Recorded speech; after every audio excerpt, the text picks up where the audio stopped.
Hi Karaji, how are you? Hope you're doing well.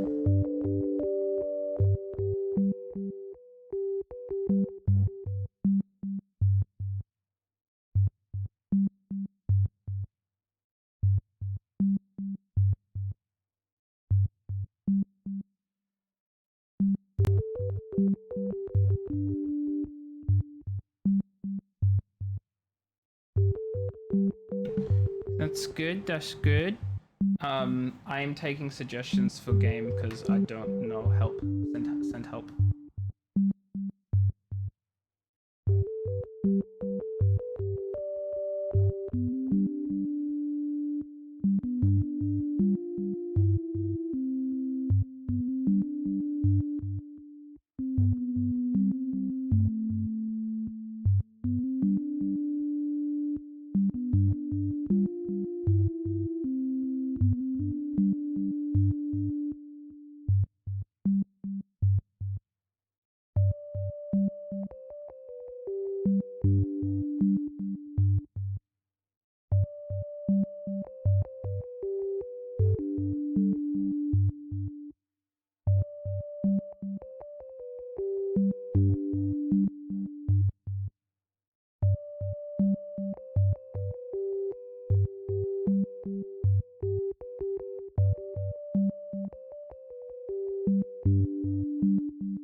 Hi, sorry, hi, sorry, hi, I'm here, hi, how are we all doing today? Kareji, hi, how are you? You said you're going alright. I'm a mess, but I'm glad you're doing okay. Anyone else who's in chat, hello, how are things? How are we all doing? I have no idea what game I feel like playing right now. I am literally tossing up between... Hi kittens, how are you doing? I hope you're doing well. Unfortunately, surprising nobody whatsoever, and especially not you. I don't want to play Final Fantasy 15. But how are you kittens? I hope you're also doing well. Welcome in. But yeah, I like the whole day I was like, I'm playing Clay Obscure, I'm playing Clay Obscure, I'm playing Clay Obscure, and then like 15 minutes before stream, I was like, oh, I don't want to play. I don't know if I want to play Clair Obscur, if I want to play Oblivion. So I'm currently tossing up between Clair Obscur and Oblivion. But also in the running is Avowed, because I haven't played that for a while. Final Fantasy 7 because we can continue that. Final Fantasy 14 because we can continue that. And then ESO because I've been playing ESO again. Geometry Dash, I'm not playing Geometry Dash. I've got nothing against Geometry Dash, like myself, and I know you and Locke love the hell out of Geometry Dash, like, you know, respect that, I respect it. It's just not for me. It just isn't, you know? To do a viewer interactive Jackbox stream. I've done a couple of Jackbox streams, and they stress me out. They stress me out because not only do I have to try and be funny when I'm, you know, very obviously not funny, as everyone made incredibly clear last night, But I also have to keep an eye on whenever anyone says anything that might even be mildly TOS breaking, like even slightly hinting at it, and like it happens so often, and I panic, I break down, I it's it's scary. But I do want to do more community games, definitely, and I've got like games I've been considering doing with community stuff. But it's a matter of like actually having to figure out a game everyone has that I also have, and that's the big one. I don't have a lot of games that are good for like community stuff. Like I have a couple. I've got like Marbles, Locke, how Jackbox, are you? obviously. How was your Very big veiny penis. Hi, Locke. How things? You wouldn't love it. Wait, what wouldn't you love? What? Huh? What? But yeah, like I've got a couple games. Marbles, I've got Jackbox, obviously. There's like the thing is like I have other things, like I have like Mario Kart and stuff, and I want to get a Mario Party game, like, but not everyone the thing about those sorts of games is not everyone has those ones. Jackbox and Marbles are easy because no one needs to own a single thing. But then we start getting to actual like proper games like Lethal Company or Content Warning or like Repo, which are like super big, Among Us, fudging Fall Guys, Mario Kart and Mario Party. Like people need to actually have those games. And let me see what you have. No! Peachy, hello, I hope you're doing well. Welcome in. How are you? Congrats on being first. Kuroji confused you. Oh, Kuroji confused the hell out of all of us, I think, probably. I don't know. The other, like the closest I have to a regular community game at the moment is Final Fantasy 14, and it's not really a community game. It just so happens that there are a few people within my community who love to join me in it, like Peachy, like Mystic, like occasionally like Chibi pops in. Like there are a couple of people who will join in, and like that's the most community stuff I do, and I want to do more like games that I can play and people can join in on me. I want to do that more often, right? Lethal's so good. I love Lethal Company. The problem with doing it as a community stream is we'd have to rotate, right? You'd have to have a rotation of people. Fall Guys is free. The tops out of 4. Yeah, well that's exactly it. Like those sorts of games, I'm happy to do a rotation type thingy, but I don't know if everyone is super keen on it. And also some rounds are longer than others, so there like have to be some sort of level of balancing to make sure everyone is happy. What the VT? What is a VT? Jackbox, yeah, we already discussed Jackbox. Jackbox freaks me out, Peachy, because I have to keep an eye on everyone being very TOS breaking all the time, especially Retsky. But like, it's something I do want to consider in the future, and I might like at some point very soon implement like a poll to Discord to ask people what games everyone has, what community games people might be looking forward to. Can't you let Retsky keep people in line? No, I can't even let Retsky keep himself in line. But I think more to the point, the way moderation works in the Jackbox games is some games just don't have moderation at all. Like the earlier Jackbox don't have moderation settings in the slightest. And the ones that do have moderation settings, I can only moderate as the person running the game. So I can't have someone else do it. I'd have to do it myself. And then there's a bit of a delay because I'd have to check everyone's results. And as I'm checking everyone's results, the joke is ruined because I see it in advance. And then my reaction on stream isn't like... It's like I could do it, but it's not my ideal, you know. There are other game streams, you know, where Jackbox gets, yeah, exactly, and I don't want to go there. Like, no, it's not always TOS breaking, and a lot of the time it's still fine. But you guys know me. I don't like to be Some of you guys are really like you need a lot of bonking, but I don't want that to be a focus of a stream. Like, you know what I mean? The particular Jackbox game we can't break. Well, yeah, exactly. Like trivia ones can't. And like there are a lot that can't, and they're fine, but they're also not everyone's favorites. Trivia Murder Party obviously is everyone's favorite, so that's an exception. But I feel like most of the other ones, people like the options where they can put in their own responses. People like Fibbage. People like Quiplash. People like the freaking... Well, the T-shirt one is pretty polarizing. I feel like people either love it or they hate it. What's Trivia Murder Party? It's a Jackbox game where it's literally just a bunch of trivia questions, except it's a horror trivia question thing. You just like TKO? Yeah, that's the thing. It's pretty polarizing. Some people absolutely love the hell out of it, and some people just don't even want anything to do with it, which is so fair. My problem with TKO is as much as I like it, it takes god dang forever to play. It takes so fudging long. That's my problem with it. So yeah. So yeah, anyway, long story short is I do want to do more community games. I just need to work out what everyone has and what everyone would be interested in, and that's something I should probably like actually ask in the Discord and stuff at some point soon. Like I should find a collection of all the games I have. Disciple of the Hand Job. Right, yes. That's that one. It's just in my face. Hi Redsky, how are you? Hope you're doing well. Let me know you offered me a suggestion what to stream and I ignored you. Absolutely. Because I asked in the Discord, Oblivion or Clair Obscure. I got 2 responses. I got a response being like, they're both good. Like, yeah, I know. and then I got a response from Redsky because I asked him, I was like, hey Redsky, I can't think of a game. And Redsky fudging sent me the link to Shower with Your Dad Simulator.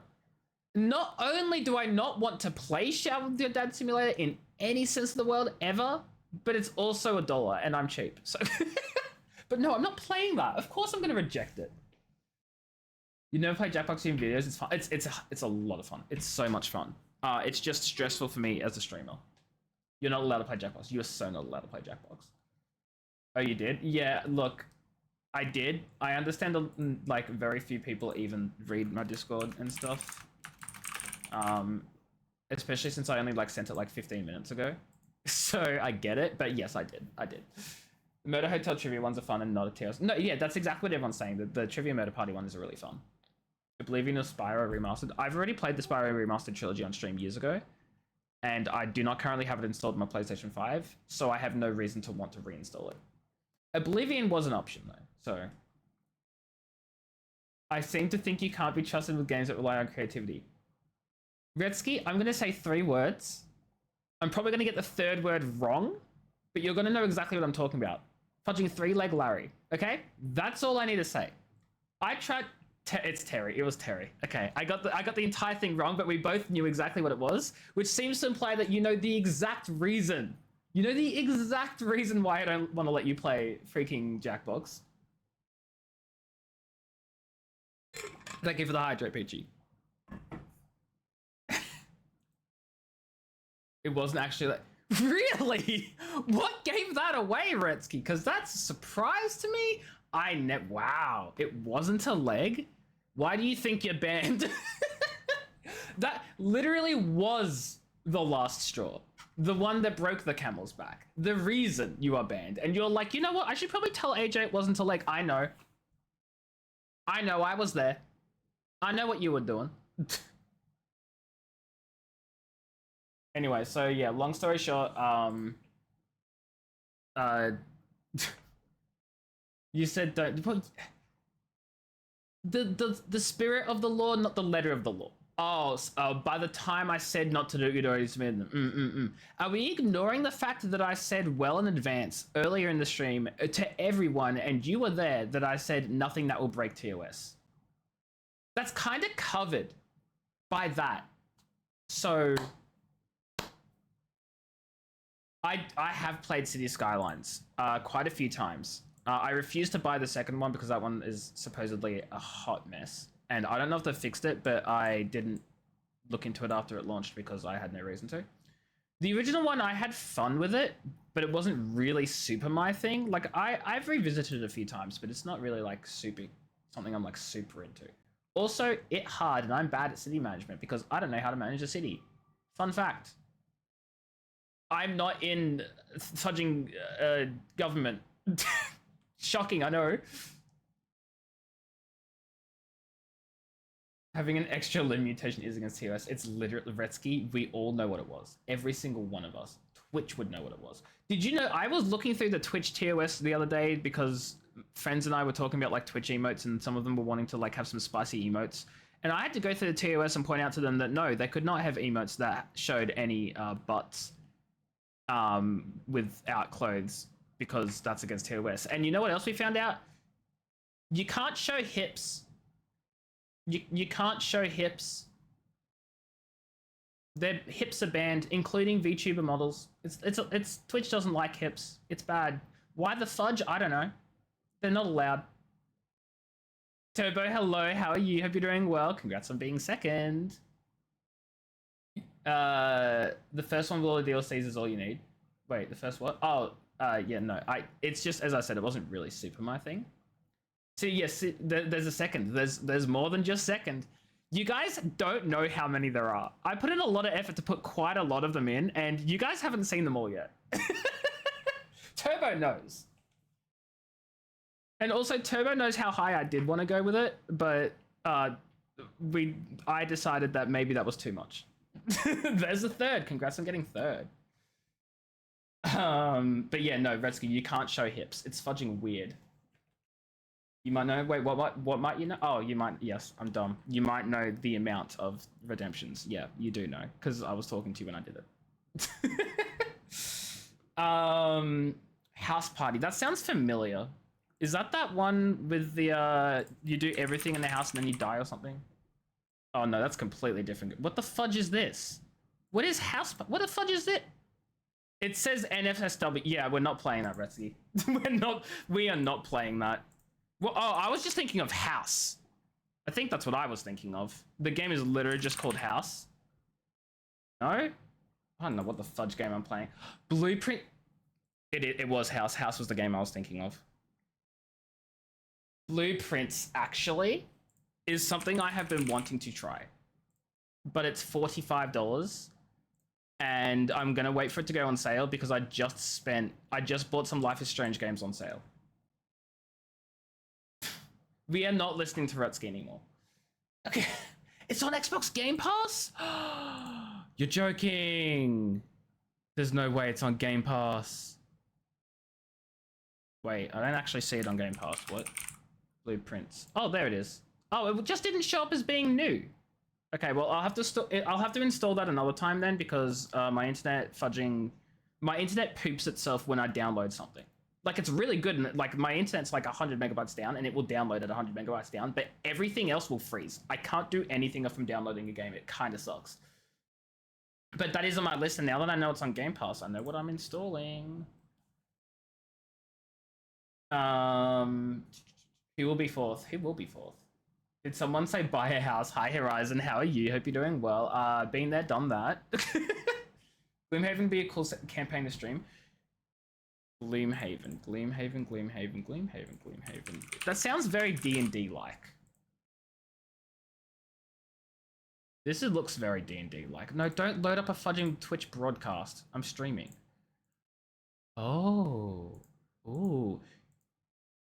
That looks cool. You don't play these games, you send them to you because it's hilarious. We all know you send them to Celsic. We all know you do. Yeah, Blueprints is on Game Pass, which is great. It's annoyingly good. I've heard really good things. My problem is I have too many games to play. Like, I have, again, Clear Obscura. I have Oblivion. I have Final Fantasy 14 and 7. I have Avowed, which I stopped playing a while back. I'm playing Split Fiction with Akai, and then we'll go back to Code Vein with Akai. And now I'm like, oh, Blueprints, I could play that. But also, I bought some Life is Strange games. But also... like... I should stop adding games to the list and continue to play the games that are already on the list. You know? Like, that's why they're on that list. Are you just taking random game suggestions? The initial intention was for me to be wondering whether people would want to see me play Clair Obscur tonight or Oblivion tonight. But now I've opened that up and like, you know what? Maybe what if people want to see me play Avowed? What if people want to see me play some more Final Fantasy 7? What if they want to see me play more Final Fantasy 14, the MMO? What if some people want to actually see me play ESO because I've been playing that in my free time? What if that's what people want? Like, I'm just like, there were two choices. There were two of them. Make a poll. Well, that's the thing. I'm thinking I'll make a poll, but every other time I make a poll, like, the results are so spread out that it's not very definitive, but I'm also like, well, fudge, I should probably just make a poll. You need to spin the wheel, the ones you're almost about to finish. I'm not about to finish any. That's my problem, Turbo. I'm not about to finish any of them. I mean, Final Fantasy 7 I'm the closest to, but I still have a long way to go. You say you're probably about to head out the second I actually start streaming a game. Yeah, this is exactly it, right? I'm gonna actually like stop chatting and start streaming, and everyone's gonna be like, "Cool, you played a game, bye." You know, it's a good game to play and not punch your monitor. I've never raged at, like, I know I've like crashed out and I've like ranted and like gone on massive like spiels and just fudging. You know, I've just gone off, right? That's about as angry as I've ever gotten. I've never punched anything. I don't even know how to punch something. Like, okay, you know that. Wait, you know those at the. This is a funny story. So you know those arcades that have the punching machines, and you're meant to hit the thing really hard, and it, like, measures how hard you hit it, and then like you try to beat the record or whatever. So for my, everyone's gonna laugh at me for this. So back for my at my last like year of uni, like the law school basically put together. My headphones just fudging died apparently because for no fudging reason. They just died. They've been charging all day, but you know what? Whatever. Anyway, I'm just turning them back on. Unless they're already turned. Oh my god. Okay. Yep, they're on. Also, Redsky. That's Kareji. That was kind of harsh. Anyway. So last year of my law school and the law student society did like a final celebration for like the final classes for the year, and they did it at like this arcade, and I don't know like whether they organized it or whether the people at the arcade just decided to do this for us or whatever. Something happened, and so they got this punching machine. They were going around asking people to like put in like give it their best shot, and they were going to take down everyone's scores, and whoever scored the highest on the punching machine would get a prize, right? So of course everyone got involved. I was like, nah, I'm not even gonna try, it's not worth it. And they were like, try it. So I did, and then they're like, okay, yeah, you're nowhere near the top, good try. And then they left. About 20 minutes later, they came back up to me and said, hi, congratulations, you didn't win the punching thing, but we were doing a secret who scores the lowest, and they also get a prize. It was me. I scored the lowest. I got a prize for being the worst. So there you go. If I get into an actual fight, I'm stuffed. Like, if I've got a sword, I'm okay because I can fence. If I have a bow, I'll be good because I can do archery. If I have no weapon, I'm dead. Like, straight up. So I'd beat you. Locke, you don't know how bad my score was. Like, I'm at the position, like, I'm at the point where I have to remind myself to not put my thumb inside my fist because then I'll break my, well, I probably won't even break my thumb, I'm so weak. I think you'd be better. I think look, it's really not hard to be better than me. I got legs extendo Legos. Yeah, you think I can kick? My kicking capacity is probably the same as my punching capacity, i.e. not existent. Tried to spinning back kick and fell on his face. Yeah, look, that's me. That's me. So, I get that. It was Dead Cells as a game you're trying to find. I played Dead Cells but I loved Dead Cells. I wasn't very good at it. Hello, Caravan. How are you? I hope you're doing well. Welcome in. We are, I'm really bad at figuring out games to play. I'm about to put up a poll for just everyone. While we've been talking, I have been writing down suggestions and ideas and stuff. So, we are... Fudge, I mistyped one. So, you know what? We're getting there. We'll put a poll up on screen, and then eventually we'll maybe, like, actually have a freaking Crime Scene Cleaner. I don't have that game, though. I do not have it, and I don't want to buy a game. Just yapping. Listen. I could just continue this just chatting stream. I have more viewers now than I have had in a while. So it's on Game Pass. Okay, I have to install it though, and I cannot install a game because my internet will just die the moment I do. The moment I install on cloud gaming, I don't have cloud gaming. I don't pay for cloud gaming because I have no reason to. Oblivion Remastered. Fudge. What were the other options? It was Clair Obscure, Expedition 33. Final Fantasy 7, Final Fantasy 14. Fine, yeah, just yapping still. We'll put that up. Why not? We'll put that there too. Some people have said some other suggestions as well, right? What were some of the other suggestions that I do have installed? I don't really have any. Okay, no, never mind. I didn't have them installed. Duck Game. What is Duck Game? Adamfall? I don't... Hello Kitty Big City? I thought you were going to say Hello Kitty Island Adventure, and I was going to be like, listen, if I was playing Hello Kitty Island Adventure, I would have some friends who would lose their fudging mind and love to watch. Like, You have a knife in Duck Game. Oh, that Duck Game. It's not okay. See, my confusion is because it's not called Duck Game. It's called Placid Plastic Duck Simulator. Get it right. Also, we've unlocked all the ducks, so it's Little Kitty, not Hello Kitty. Oh, oh wait, Little Kitty Big City. I think I know that one. I don't have that installed either though. Goose Goose Duck, Duck Duck Goose. Oh yeah, that's the other one that I said. I said Elder Scrolls Online because I started playing that one as well. What else? You know, I'm gonna go through the list of all my installed games, and we're just gonna keep adding. Untitled Goose Game. I've not got that installed because I played that ages ago, and it was fudging amazing. That's Untitled Goose Game was such a fantastic game, and you know what? I'm proud to be Australian because for those of you who don't know, how dare you not know this? But also, that was made by an Australian studio, so.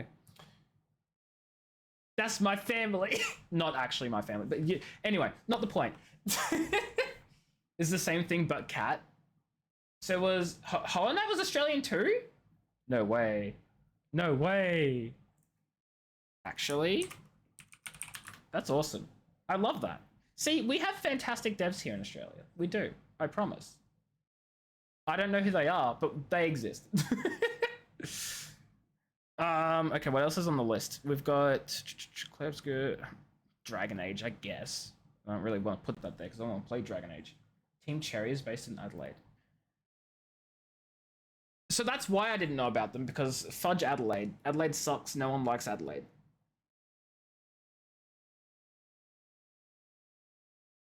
Anyway.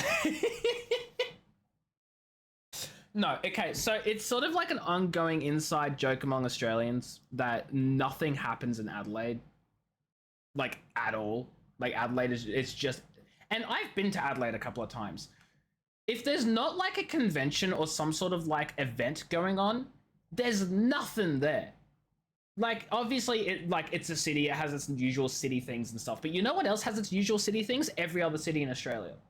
You know what Adelaide has that every other city in Australia doesn't have? Nothing.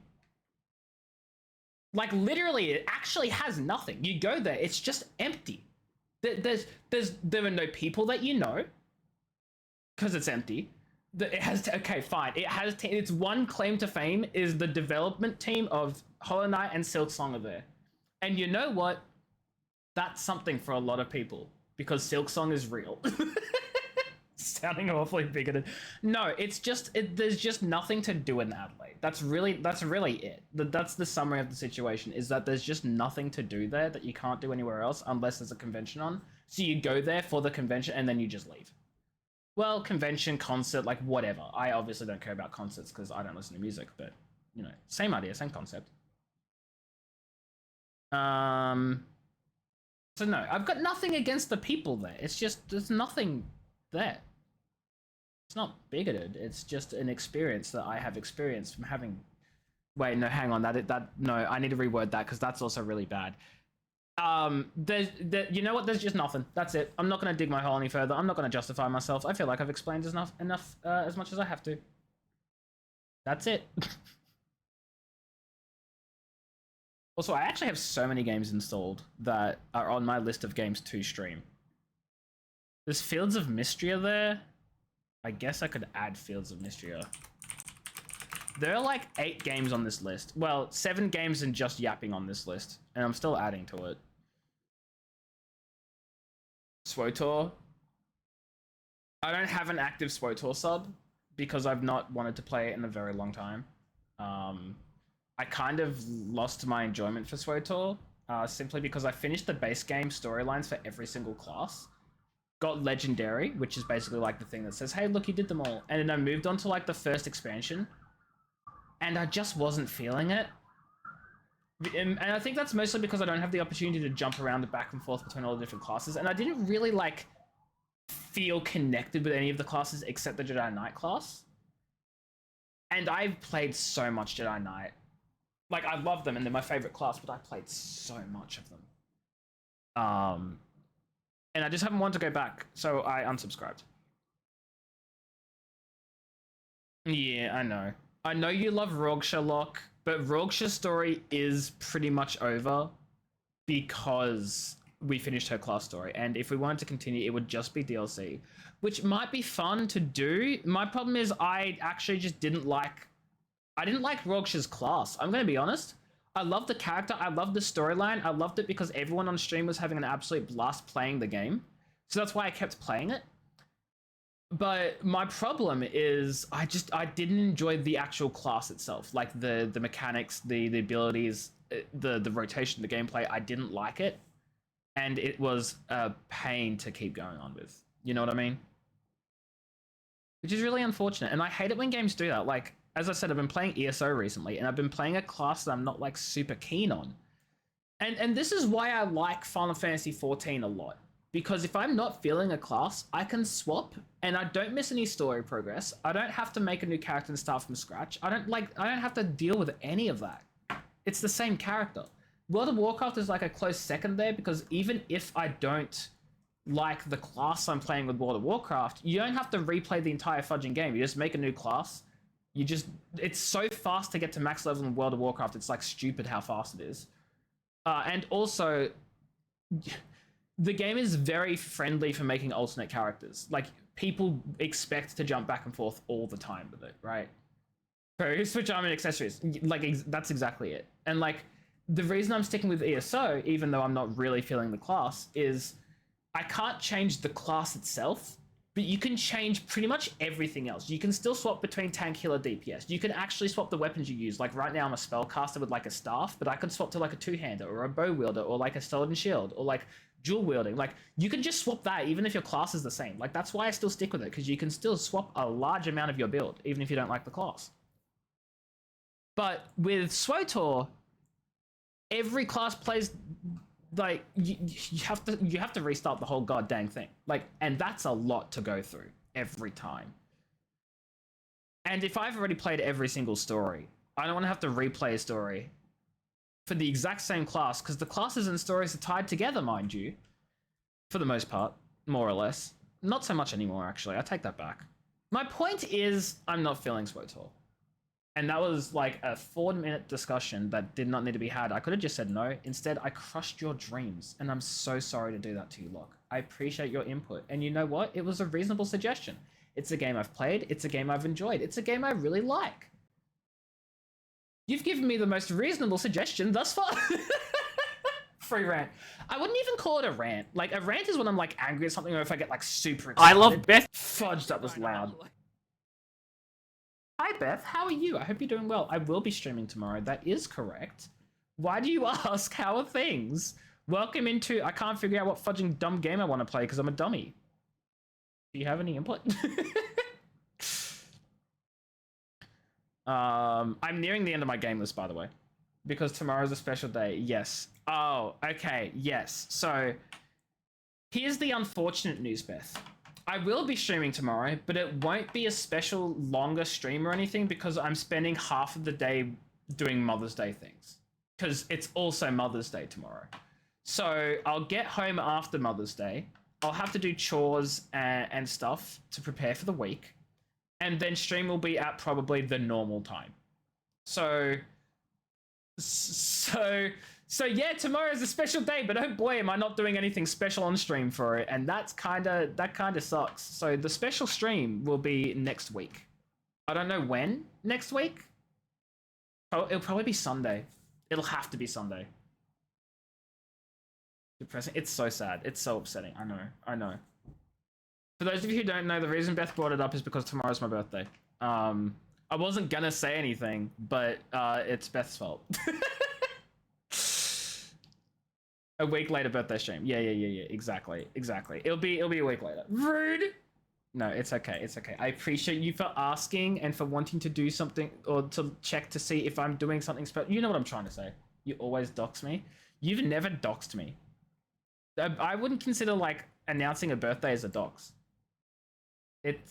Doxing is like real identity and address, and you've not done that to me yet. Please don't. Please don't.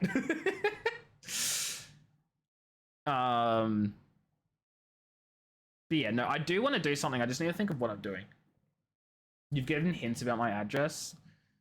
and my community's stupid. So I'm kidding. Hi, Mitch. How are you? Wow, you joined at an interesting time. How are you doing, Mitch? I hope you're doing well. You don't know where I live anymore? Well, guess what? You didn't know where I lived in the first place? So is it a joke or real? Is what a joke or real? Yep, I've already forgotten. Thief, that's another fun game people might want to watch me play. It's funny because it's real. When you dox me... Wait, what? I am confused and I don't know what's going on. That's it.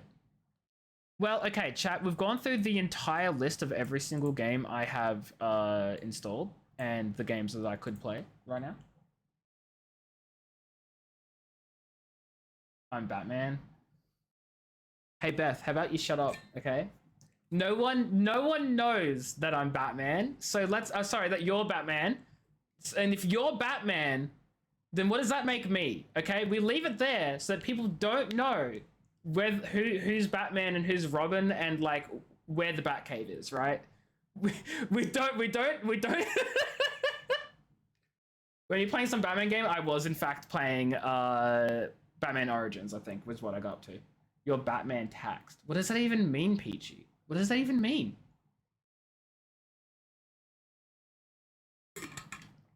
Anyway. Nobody knows what the Batcave is. Nobody knows where the Batcave... I don't even know if you... Well, you no longer know where the Batcave is. Or maybe you do. No, I definitely think I showed you where the Batcave was. No, unfortunately, Peachy, Beth has already claimed Batman. Right about here, Fudge. So Herfy apparently. I'm Alfred. I'm not Alfred. I'm very clearly Robin. I thought we'd been through this. You don't know where my new Batcave is. I thought I showed you some of my some of the apartments I was looking at, didn't I? Maybe I didn't. Whoopsies. No, you are Fudge, man. It's true. I am indeed a Fudge individual. Showed you pics but not looks. Really? Well, that's unfortunate. Next time you come by, I'll have to actually, like, dox myself then, yeah? Next time.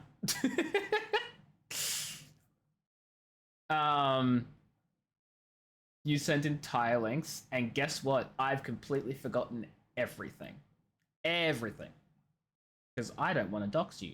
And if someone came to torture me and, like, beg me for your location and, like, threatened me and my family and my friends and, like, they could do anything they wanted, and I would not give them your location, not because I wouldn't break. I would absolutely break. The moment they even threatened me with pain, I'd be like, yeah, no, I'm telling you everything.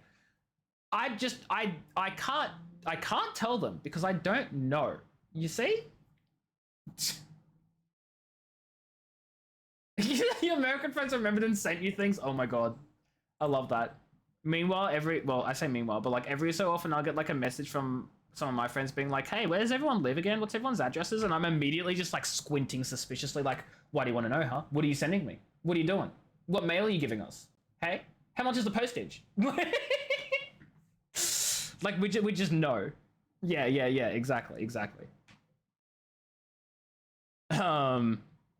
Anyway, so these are the games that I'm just gonna like show them on screen now right there. These are all the games that I've put on the list that I'm thinking of. Hold on. You hate all of them? Hold on. I need to finish the poll then, because I forgot I need to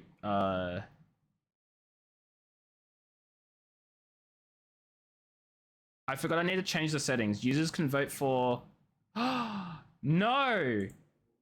Okay, this one. There was a preset. I'm silly. I panicked and got the wrong one. Users can vote for 9 options. There we go. Whatever.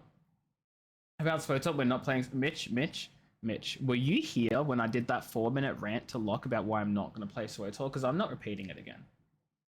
Red Dead 2. I already played that on stream. I want to do it again. 135. I thought you were just gonna go 7, 9. Pick all the odd numbers. But no, I don't think I'll like some of the options down there, like Avowed, Fields of Mystery, or Thief. I don't think I'll play them because I don't want to start up a game I haven't, like, I'm not already in the progress middle of playing. Words are hard, but words are hard. That's it. A lot of people just want me to yap, which I've been doing for the past 45 minutes. Sorry, no, I was about 8 minutes into stream, so I've been doing it for like 38 minutes or something. That's not math. 37 minutes. I can math. I can mathing. You know, it's hard when you're a lawyer and you don't do math anymore. You come out of law school having not done math for like 4 years, or in my case 3 years because I did it in 3, not 4. And then you like have to do like the simplest of things, and you're like, hang on, how do I put 2 and 2 together again? Like, what is? Someone got banned. Who? What? Where? Oh yeah, Sorrybot detects spam like before it's even fudging sent. It's like it's fudging wild. I don't know how it works. I have 2 thoughts about the spam that the bot bans. Right. Thought number 1 is that it's just banning new bots in this like big database that's growing up, and whenever someone spams like a message in some channel, it just bans it everywhere. Or secondly, it's banning people who try to send me whispers that are very clearly botted whispers, like you know those bots that send you whispers, and it just bans them before I even get like I don't know what it's doing. I don't know how it works. I don't have a clue. No, it wouldn't be able to ban whispers though because it's not linked to my chat. It's only linked to my stream. Then I don't care. 55%. What's 55%? Wait, look. What's 55%? Tell us. Tell us. You better do it. If you don't do it, then that's sad or something. I don't know. Calculator's godsend. It really is. But like the moment I have to do anything like slightly scientific, that I can't just do it. No, sorry. Scientific calculator's fine. The moment I have to do anything slightly graphic, like on a graphic calculator, or a scientific calculator, but I don't have an actual calculator with me and I just have like the computer app, that's not helpful. You're done with SWOTOR? I am done with SWOTOR for the foreseeable future. That is correct. I did the whole like story. I'm legendary as well, Mitch. Like I've done all the class stories and everything. I haven't done any of the DLC, but I started the first one and I couldn't get into it, and it wasn't on stream either. And I just haven't felt it since. I mean, my whole thing when I was playing SWOTOR was I wanted my goal to be to get legendary, and then if I was still enjoying playing, I'd keep playing it. And I just burned myself out. Really, I can guess. 55%, I can guess. 55% of the way to the peak of redemption? There's no way you have 550,000 Pika Squawks, look. There is absolutely no way you have 550,000 Pika Squawks. That's insane. Wow. Pretty impressive.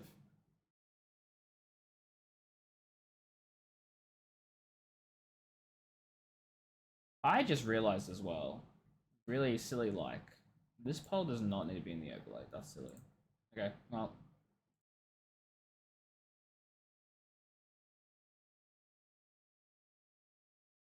Sorry, I'm arranging my freaking stream UI for literally no reason when I really shouldn't be, because I should be picking a game to play. I mean, look, I think what we're gonna end up doing, right, is that we're gonna keep yapping until yapping is no longer the top result.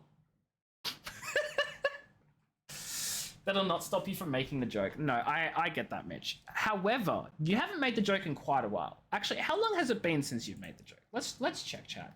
When was the last time Mitch made a joke about a game looking like SWOTOR? Okay, we're gonna go down a nice, very not nice and very private look through every single message Mitch has ever sent. Don't worry, Mitch. I won't dox you though. I'll just look at it, you know, privately myself. No one else can see them, but I'm looking. So you didn't say it on the 24th of April. Oh, okay, no, 22nd of March. So it wasn't the last time you were here. It was the time before that. The 22nd of March, where you said the graphics look really good for SWOTOR. Now here's the question: what game was I playing on the 22nd of March? I want to guess it was Avowed.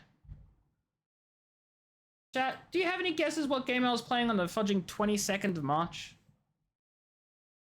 Place your bets. Place your bets. Don't actually bet though, because betting is bad and stuff. But like, you know, 22nd of March. It was probably SWOTOR. It would not have been SWOTOR. I have not played SWOTOR in it. Okay, you know what? This is fair though. Gambling is fun. Gambling bad. Okay. You're being stuffy again. Have fun, Beth. Thank you for dropping by. I appreciate you for being here. I'll catch you later for sure. For sure. I'll probably send you a message about something. So yes, enjoy being like a staff member of that. Like that's it's so crazy. This is a side note. It's so crazy to me that like people who like moderate or do whatever like call themselves staff. I don't know. It's funny. Oh my god. Wait, hold on a second. Oh my god, I'm so silly. I had a freaking video for one of my avowed games that I never actually made public. It's just been sitting here private the whole time. Whoopsie doopsie. Maybe Final Fantasy 14 or 15. I'm not playing 15. Dragon Age, I don't feel like playing right now. And there is a reason I'm not playing Dragon Age as well, right? It's not just because I haven't played it in a while and I don't want to come back to it yet. I'm actually planning something with Dragon Age. I am, not with the Inquisition specifically, but with Dragon Age 2. And I'm trying to finish that up before I jump into Inquisition. So that way I have, you're guessing much face. Oh, I'm silly. I am so fudging stupid. Yeah, no, it was Final Fantasy 14. That's the game I was playing. You're correct, yeah. That's it. That's it. But to finish what I was saying anyway, because I am a little stupid, is that... Oh, wait, hold on.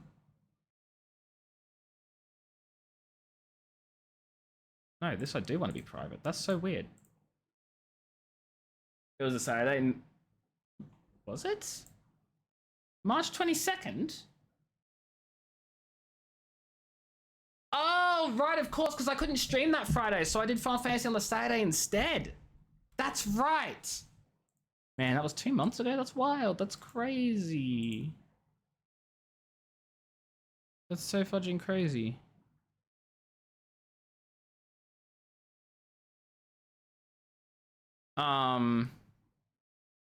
Anyway, yeah, it was Final Fantasy. Which, to be fair, the graphics are like, it's a similar game to SWTOR, so I can't like hate Mitch for saying that, you know? I can't hate it. It's a fair guess. I think what I'm doing though, what I'm realizing based on these results right now, is that people want to see me yap, which I'm still gonna yap. But they also really badly want to see either ESO, Final Fantasy VII, or Oblivion Remastered. Lego Star Wars. No. No. No.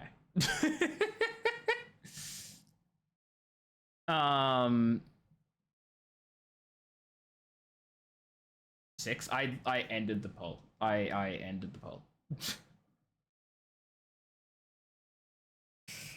Okay, I'm gonna put some options back up. We're gonna put some options back up. Okay, I'm gonna put very few options up now. There are only gonna be 3 options. Because these were like the ones that were like really close to winning. So I'm putting them back up now. It was ESO. Yeah, so the results were... Oh, did you vote for ESO? Were you trying to vote for ESO before? Okay. Well...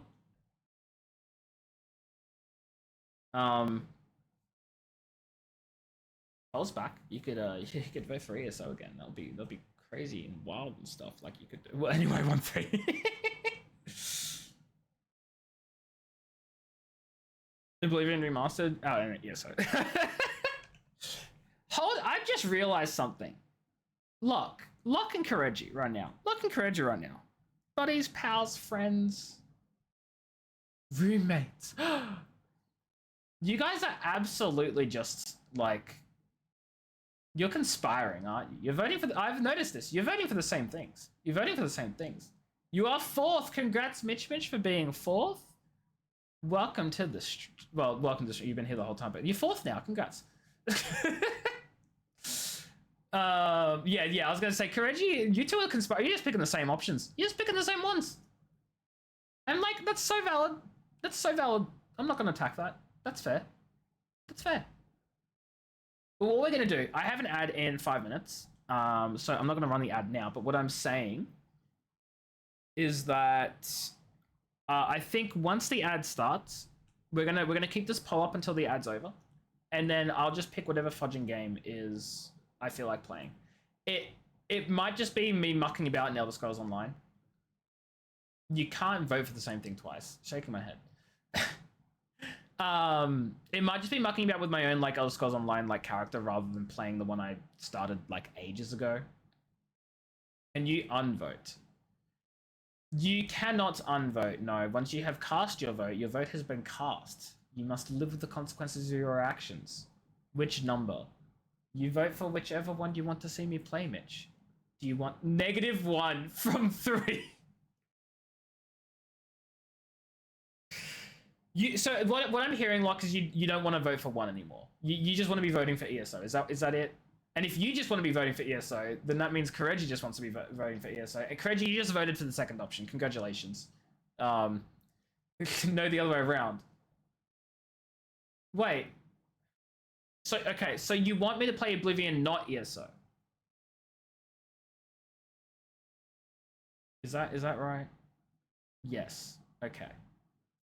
You voted 1 and 3 because you don't know 2. Yeah, so Clair Obscura is that like turn-based RPG type thing I've been playing recently where there's all the dodging and the parrying, and I'm really bad at the parrying and the dodging, so I keep getting hit and dying.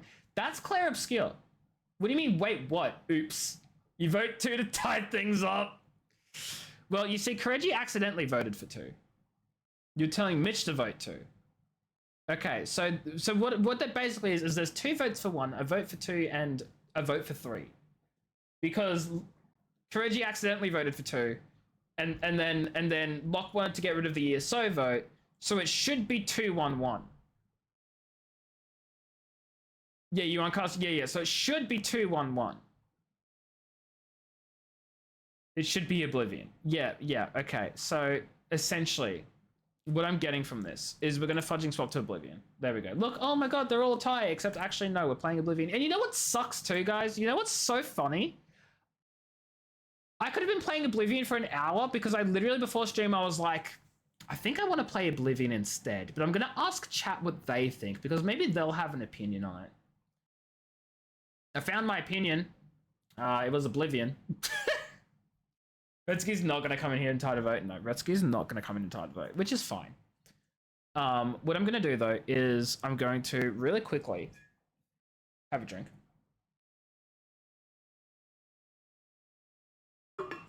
I'm actually going to run the ads now, have a bit of a stretch, change the game category while I'm running the ads and stuff, so that way I can just immediately just jump right into Oblivion. Again! Thank you for picking a game. Good night! No, Locke, if you're just gonna leave, your vote doesn't count. Sleepy time.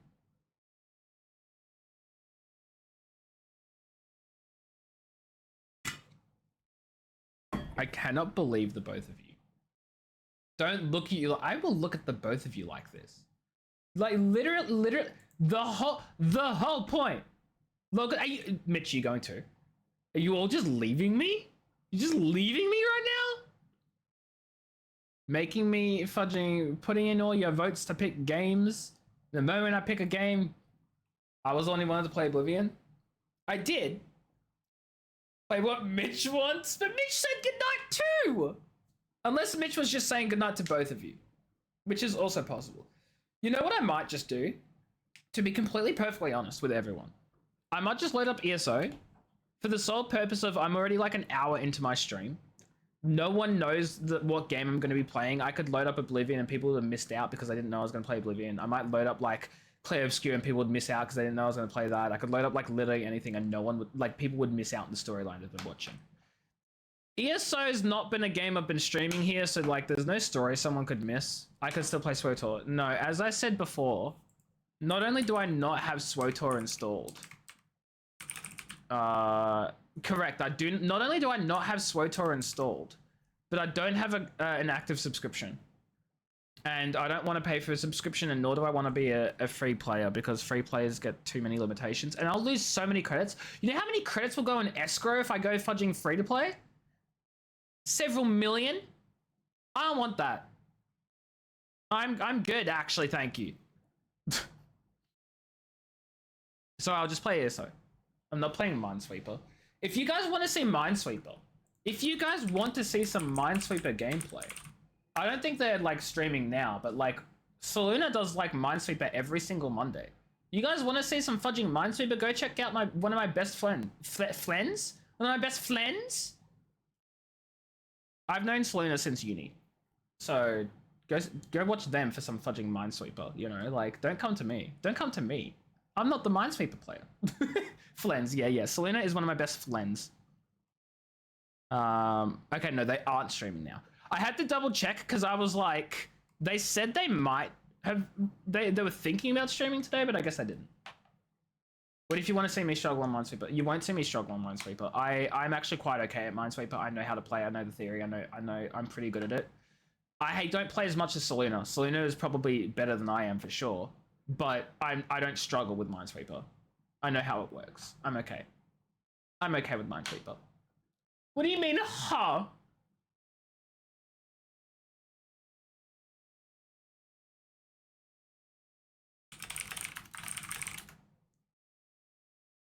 Cap? Why are we capping? You're surprised? You think I'm not good at Minesweeper?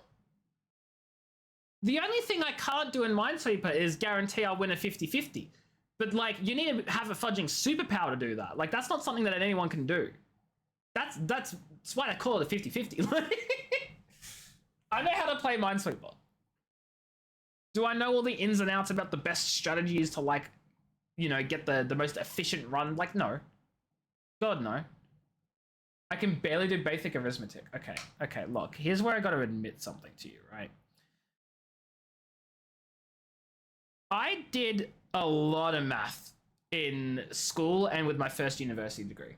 I studied genetics. I can do population genetics, mathematics. I can do fudging Punnett squares. I can do a lot of maths revolving around genetics and binomial distributions and population genetics, disease modeling. Like I've learned how to do that stuff. Do I remember it? God, no. I've completely forgotten it all. But I'm not bad at math. Hi, Mystic. How are you? I hope you're doing well. Welcome in. No, that's why I said I don't remember it, but it doesn't mean I'm bad at it. It doesn't mean I can barely do math. I'm quite good at math. I've just forgotten it all. If I was to relearn it or like get reminded about how to do it, I can do it, you know? You bet I hit the bum on my first guess. So, fun fact, Mitch. Actually, the ads are playing. I'll come back to that after the ads. After the ads, I'll have picked a game to play. You're neither good nor do you remember. So valid, Courage. So valid. I'm doing great, Mystic. I'm glad you're doing well as well. The ads are running though, so I think what I'm gonna end up doing is I'm gonna swap over to ESO, just out of nowhere. Because why the fudge not? Nuh-uh, yeah, huh? Nuh-uh, yeah, huh?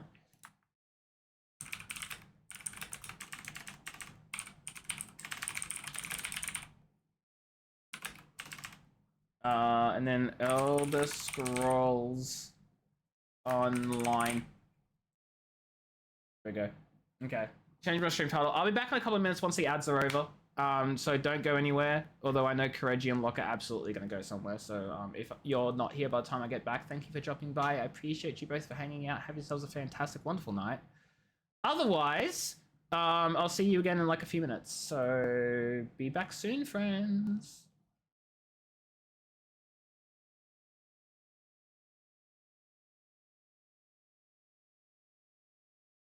There's no controller use Mystic and ESO that I have set up at all. So, sucks to be you. Okay, bye.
Okay, friends, I am back. I have returned. I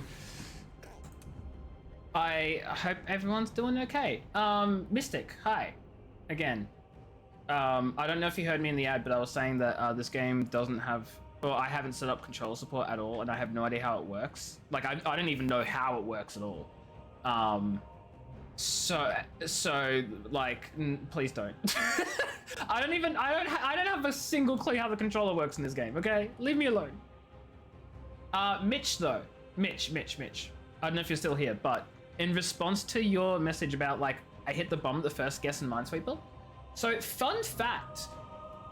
Current day modern Minesweeper actually doesn't place the bombs on the field until after you have already clicked.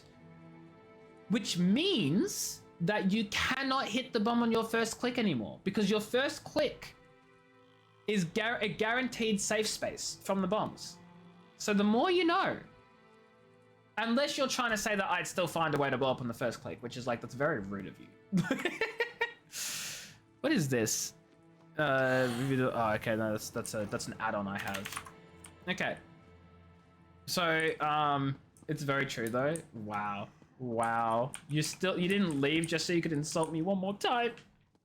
Good night, Locke. Thanks for being here. I appreciate you for hanging out. Go get some rest. Kareji, you going to bed as well? Because I noticed you're also still here. What the fudge? Good night, Kareji. What? For anyone else who is currently here in the chat, I've not been streaming this, like, game on stream, so, like, no one's missing out on any story that I may or may not have done. But if you wanted to, like, ask questions about what I'm doing, I'm basically just finishing Cadwell's gold. I'm just trying to do the story. I'm just trying to finish the story. That's it. And I didn't know there was a Thieves Guild down there. I mean, it's on the map, but I didn't know it was there.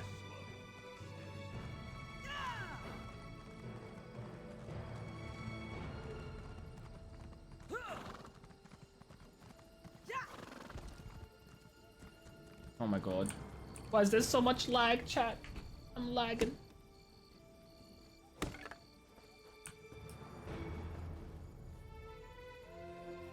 I actually don't... You know what? I kind of want to swap that pet across. Where is it? How's this one look? Ooh! That's the pet I'm using now. I also feel like the music's a bit loud. I turned it up today because it was like so quiet. Now it's like so loud.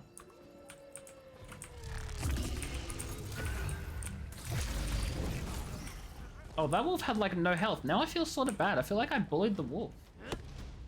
Did you just die?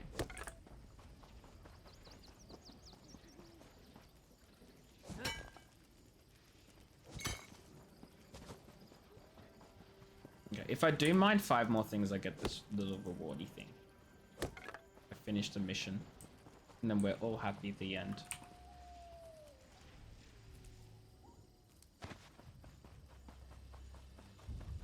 So anyway...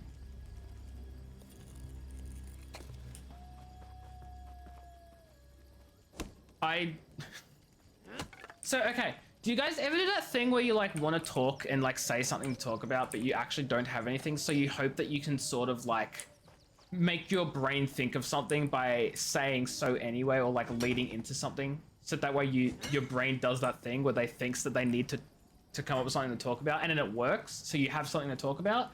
I do that a lot. It didn't work. It didn't work at all. Also, thank you for the hydrate, Mystic. I probably should have refilled my water when I went on that ad break, but instead I was getting the game busy, and then okay, that freaked me the fudge out. Oh, it's Crafty Larissa! Oh, what a pleasant surprise. Thanks. Don't blame me, my dear. I don't pick the fake names. If I'm Sigil, that makes you Arrowhead. It also makes you very late. I'm not Arrowhead. Could that be a name for Captain Colleen? Colleen's here? Well, that makes sense. I have no idea what's going on. When As one I of your said, spies turns on you, it's best not to spread I it haven't around played this game in a town. while, and I just started King back up again, so I've forgotten Faharajah wants someone he everything. trusts. Seeing as you're here and she's not, I take it Colleen's gone missing? None save the old-fashioned kind. We'll talk to the city guards. If Colleen beard is left also so Shornhelm, itchy and I need someone to was shave bound it. to see her. You don't strut like her and not Got a spare attract minion from attention. Cosmic? Fudge, Nark, yes. Nictor, we're in trouble. Oh wait, you've got a spare one. So you already had one. I mean, that's still cool that you got a second one, but it's like, what are you gonna do with it now? You're gonna give... Wait, does Peachy have one? Does Peachy have the minion already? Surely she would, right? Because she's been trying to get it for so long, and yeah, I've not seen her, like, show it off. I wonder. There's still a market for sensitive Is the goods. minion, like, something, Doing well like... enough. Actually, Might I could even ask have this enough for about another any ship of the soon if cosmic Telenor exploration keeps stuff. working his magic. This job was supposed to put me over the top. Is the cosmic exploration That'll have random, to like, wait. drops for their rewards? Or do you get, like, currency that you then exchange from, like, a store and you can pick your rewards? I feel like it's that, because most of what I've seen in Final Fantasy XIV is currency-based that you trade in, which I quite prefer over the other systems in other video games. Meekog's off with Lambour. The whole But I don't know if, sat right with him. Cosmic Kerrigan exploration is and different. Daragor are still with me, along with Telenil. We left Colleen's crew shortly after the Dominion hit Daggerfall. Funny story. Irian sends me letters. She says Jakarn's taken a fancy to me. She says he even wrote me a poem. I told him flat out I wasn't interested, but that seemed to have the opposite effect. He's turned into a lovelorn fool, Irian says. So I don't know if any of you guys play ESO or know anything about it, but I'm like, this is some tea I didn't expect. She refused taking the vacuum suit key off you when you offered it, so she probably refused me to. You know what? She probably will. I imagine Peachy's wanting to get all the stuff herself for her own, like, sense of accomplishment and reward and all that sort of stuff. I'll take it. Risky over here, like, Mystic, you don't know me that well, but I want your minion. The man is easy enough on the eyes, but I'm not looking for a fling right now. Jakarn may think he's in love, but I know his kind too well. We'll see if he's still interested when I have my own ship. Won't that make him more interested? Oh yes, Vimy sends letters. She's quite It's 1,000 docile. cosmic codes to spin. Nerala's it's a dig off fudging. Stonefall's Oh dried no, up, I but hate he found that. mention of ruins in the Alakir Desert, so he's headed there next. I I've never hate understood what's so interesting about a when bunch of missing the dwarves. spinning the wheel thing is effectively just a fudging. It's just an RNG loot drop table. It's the same thing as a fudging RNG loot drop table that just makes the player think they have more input because they're the one choosing to spin the wheel. It works the same fudging way. You're still fudging getting a drop based on RNG. It doesn't make a fudging difference whether, like, it's dropped after you, like, kill a boss, or whether it drops from a wheel that you spin after you gain 1,000 fake credits. Like, it's... I like the other reward systems in Final Fantasy XIV where you earn a currency and then you can exchange the currency for whatever item you want, where the more sought after and rare items like the mounts and the pets are the most expensive. Yeah, I chose Elder Scrolls, not Oblivion, because you had me saying fudging SWTOR, Mitch. Look, you. But I did because I figured that, like, I was already like an hour into stream and I didn't want people to, like, miss out on Oblivion because I wasn't playing Oblivion when I started and they didn't know I was playing Oblivion. And also, if I'm gonna play a game that's on my list of something to stream, I want to play the whole stream of it, from, like, start to finish. My brain works in weird ways that doesn't make sense. Like, I'm a little odd with how I decide to do stuff. Don't worry about it. You love gambling? I hate. Look. Would it be incorrect to say I hate gambling? No. Hate is a very strong word. I am incredibly opposed to gambling. I think it is incredibly manipulative and preys on the most disadvantaged people in society, and the fact that people even allow it is mind-blowing to me. I've just never won yet. And see, this is the problem, Mitch. This is the problem. A lot of people have that mindset and they go in and they lose literally everything because they think they can just win and get lucky one day and that'll be it. It'll be over. But guess what? There is never gonna be a one day. And if there is a one day, if there is a time when they win, because it can happen, sure, it's very unlikely, but even if there's a time, you know what they're going to do? They're going to see it, they win, they're going to celebrate, and they're going to be like, I can make even more money now, and then they spend all their money on gambling again. And even if they do win and they win big, and they win like a bunch of money and they're super happy, they've probably spent more money gambling in the first place that the amount that they won doesn't even make up for the amount that they lost. It's so bad. No, that's it, Mitch. Get your fudging pro gambling out of here. I don't want to see it. That's it. You're done. Yet at the same time as getting the other currency in cosmic exchange. Oh, there is. Wait. So there is a cosmic currency that can be exchanged for items, but the one that gets the cool pet in the mount is a stupid wheel, and that's all you can do? Or are you saying you can use the currency to exchange for the same mountain pet, but there is an option to spin a wheel if you prefer? How does it work? He's got a mess of sworn swords camped in the sewer beneath Shornhelm. Children of Yokuda. Anyway, to go back to my point, it's not that I hate gambling. To sell my info to Arrowhead, It's that I strongly disapprove of a society and people that allow and feed off of gambling to prey on the weak and the disadvantaged. I say prey off the weak. Prey off the fudging disadvantaged people who will lose their entire life savings to it. Like, nothing against people who just like go to gamble, like they decide I'm going to spend $100 at the casino tonight and that's my entertainment, and they spend the money and then that's it and they're done and they live, right?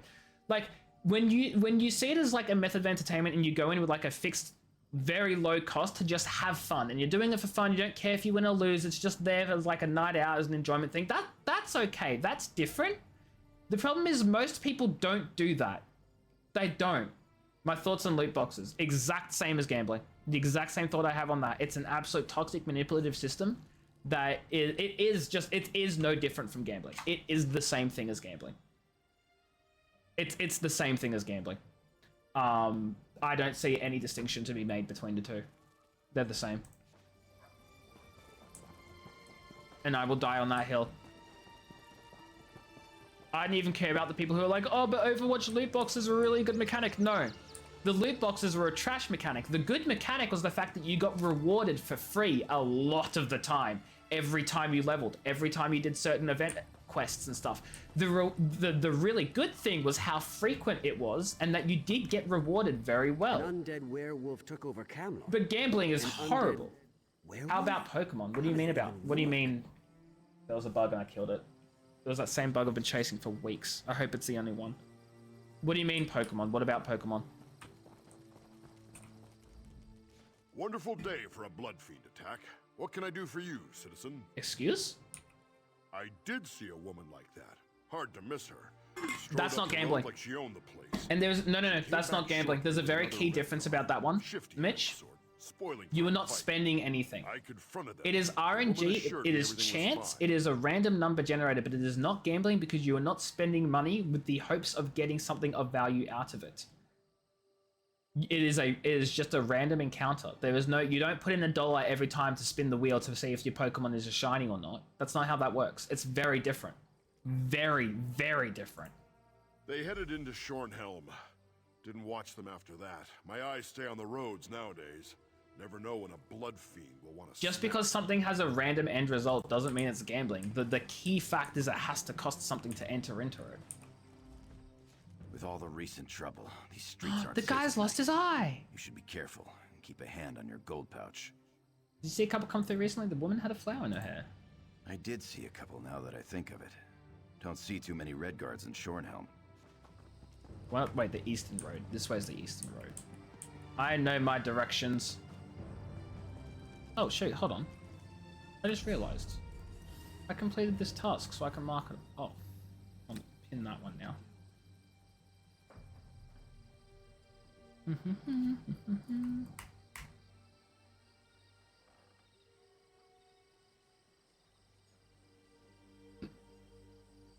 I have so many things. You guys can't. Oh, you can sort of see.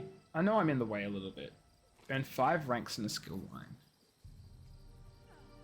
10 ranks. Oh, I'm not going to be able to do that with this character. My skills are basically maxed out.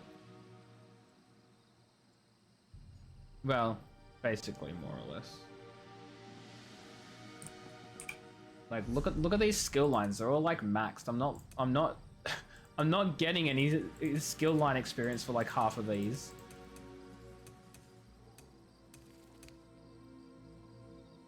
Oh, I guess maybe these. Crafting skills. When you click on a dude in Pokemon Go, you feel the same rush as spending $1 on a slot machine.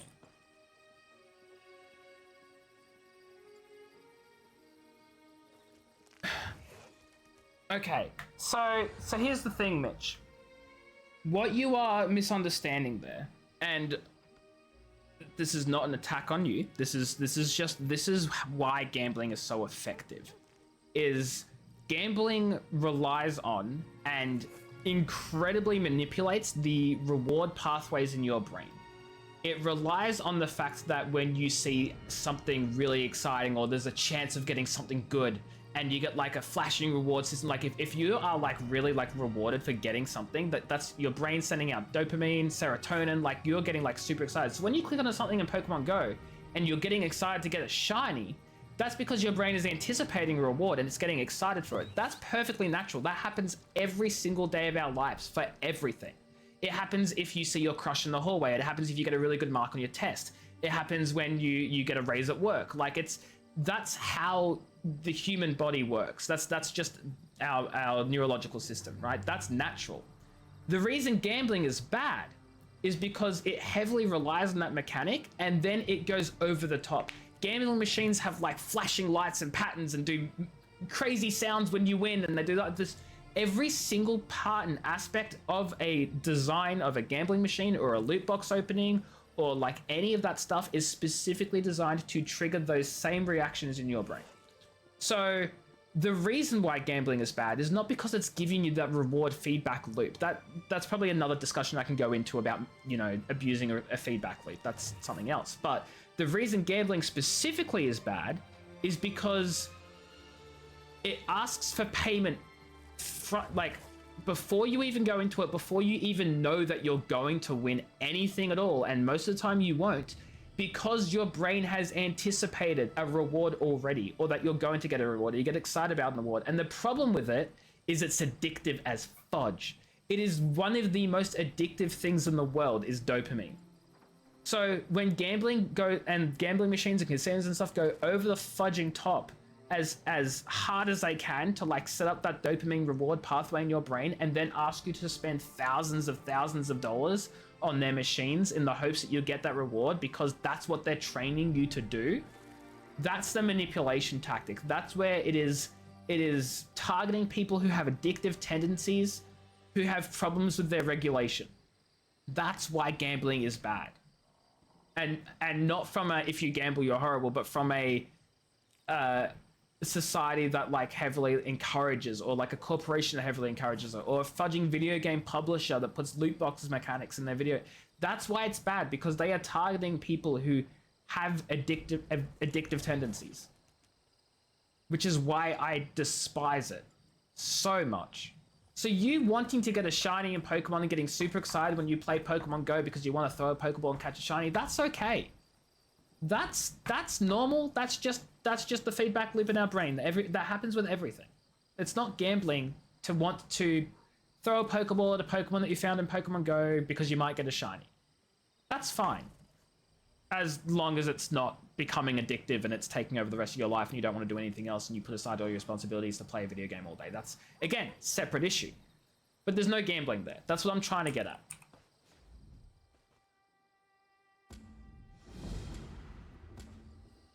You're okay with free RNG bonus to shoot? Exactly, and that's my problem with it, right? Which is why I said the Overwatch 1 loot boxes, how they used to be. The problem wasn't that loot boxes were good. The loot boxes weren't good, right? What was good was that they were given out incredibly frequently for free. Not that they were loot boxes, because that's still gambling and that still relies on that same addictive pathway loop. And you could still, to be clear, you can still buy those loot boxes in Overwatch 1. They were still purchasable. The good part was that they were freely accessible all the time and you didn't have to spend a single dollar. And as you say too, Mystic, free RNG is perfectly fine as well, because most things in life do work that way. I mean, obviously not because some almighty video game engine is spinning a wheel to see what reward you get. Obviously, it's not how life works. But success in life is not guaranteed, and it's down to so many factors. So there's nothing wrong with not knowing whether you're going to get rewarded for doing a certain action. It's just the gambling aspect. K-Thram, hello though. Sorry for finishing off the rant before you came in. Objection. I'm glad you're doing well. How was your stream? How was It Takes Two with Ticker? It was Ticker, right? I think it was Ticker. How was it? Did you enjoy it? Guys, if you don't know K-Thram, go check out K-Thram with the link that my bot did automatically, because I have a really cool bot. K-Thram is a great streamer friend of ours. We met at fudging, I was going to say university, and that's still correct. So I don't know why I second guessed myself there. So for like, how long has it been? Like 20s, was it 2016 or 2017? It's been almost 10 years. We did meet before uni. Did we meet at one of those events, did we? Yeah, okay. No, you know what? You know what? That's fair. That means we've known each other for 10 years now. What? What? Nah, that's fake. That's fake. 12? Fake. Fake news. Didn't happen. Fake news. Not real. You're making it up. It has Shiny MG Final Fantasy 14 with the Gold Saucer. See, now, okay, Final Fantasy 14 is one of the ones I'm a little cautious about saying, right? Because the Gold Saucer technically is a casino, and you technically do have to pay with your little, not with real money, but with like your in-game currency to do it. So by all means, for all intents and purposes, it's gambling.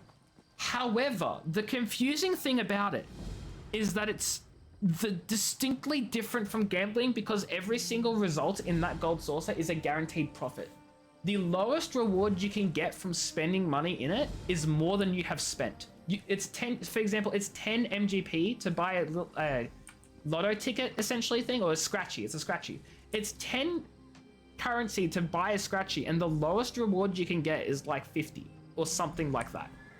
So it's not a gamble because you're not risking a loss. You're always making a profit. Having said that, it is the exact same as real life gambling for all intents and purposes, because whilst you might not ever lose money, there's certainly a difference between getting only 50 points and getting 10,000 points. So it's the exact same as gambling. It's the same. It's fudging gambling. It's addictive. It's gambling. It's bad. But that doesn't mean I'm not going to do it, because I don't have addictive tendencies and I want the free points so I can get rewards. So actually, maybe I have fallen into the addictive gambling tendency in Final Fantasy 14. But, you know, at least it doesn't transfer to real life, so I'm okay. But that's why I'm a little iffy about Final Fantasy 14's system. It Takes Two was fun. Think you're nearly done, but that means main I have no idea what that means. I should probably specify I've never played It Takes Two, so no spoil. Uh-oh. I almost got stolen stealing. Found fudge. My mouse fudging just like halfway across the goddamn map there. Come on, don't get spotted, don't get spotted, don't get spotted.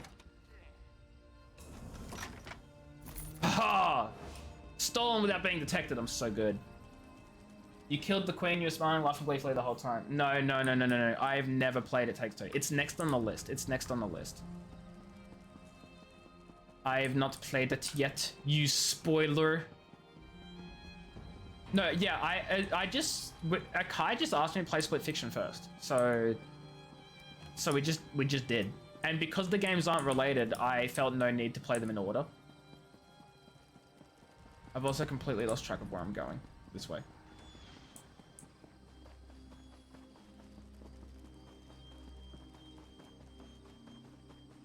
Can I jump? Do you think I can get through this tiny hole in the wall, guys? Do you think I can do it? I did it. Believers and disbelievers, I've already pre-ordered the Switch too. Dark times are upon us, friend. Like, here's the thing, right? To survive while our beloved nobles bicker ceaselessly about the most meaningless things. I feel like this is quite a controversial take. The thought of it makes my stomach want to heave. But I am not anti-pre-order for anything. And Well, okay, let me rephrase. I'm not anti-pre-order by default, right? A lot of people online, and I can I completely respect their opinions and where they come from. A lot of people are like, we should stop pre-ordering things because pre-ordering things leads to why games and why devices end up so poorly and horribly made because they make a bunch of money and then they've made all their money already, and so that it rewards game companies for releasing a subpar product because they've already been paid all their money. And like, yes, but they still want to release a better product because they can make even more money from the people who don't pre-order. It tends to be more games and consoles. Yes, but it applies for more than just games and consoles too. It applies for a wide range of things. And here's why I'm not entirely against pre-orders, right? Is the only reason that pre-orders are actually successful is that people will buy something off the reputation of the company and their past releases, whether it be games or products or like consoles or books or what have you. It's always based off of their current reputation. So therefore, it is very much up to the individual to decide whether they think it is worth pre-ordering a product that, again, none of us know how anything is ever going to turn out before it's released. So there are really two reasons to pre-order something. One is because you have enough faith in the company or the individual or what have you that you know that you've enjoyed this stuff in the past and you know you're going to enjoy this thing in the future, and so you want to either A, you want to support the person making the thing because you like the work they've done in the past and you would like to receive the thing in the future, or B, you like them enough to know that you don't want to run the risk of missing out if pre-orders, if they sell out really quickly because they're a very hyped product.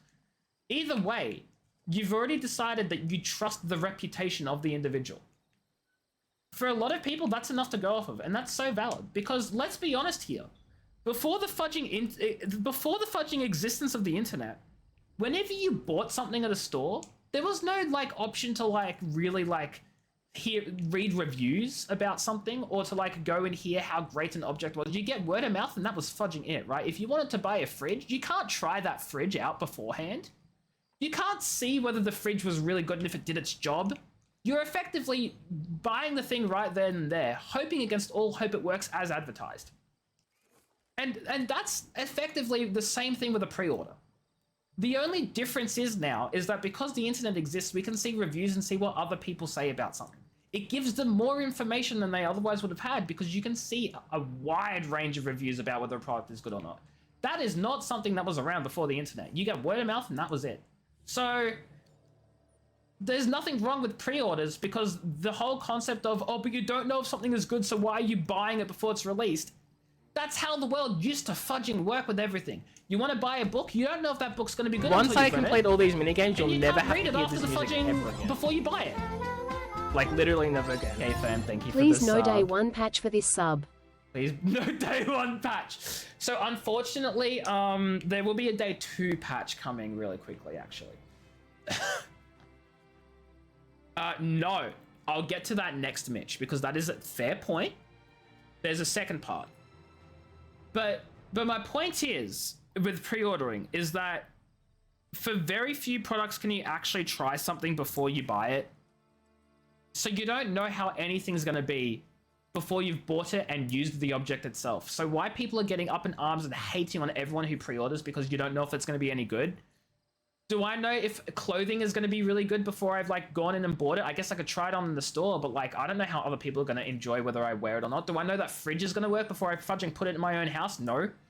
Do I know whether a book is going to be good before I've like finished reading it? No, and I can't even read it until I've bought it. Like there's pre-ordering as being like the thing a lot of people are targeting. Again, I know this is a controversial opinion here.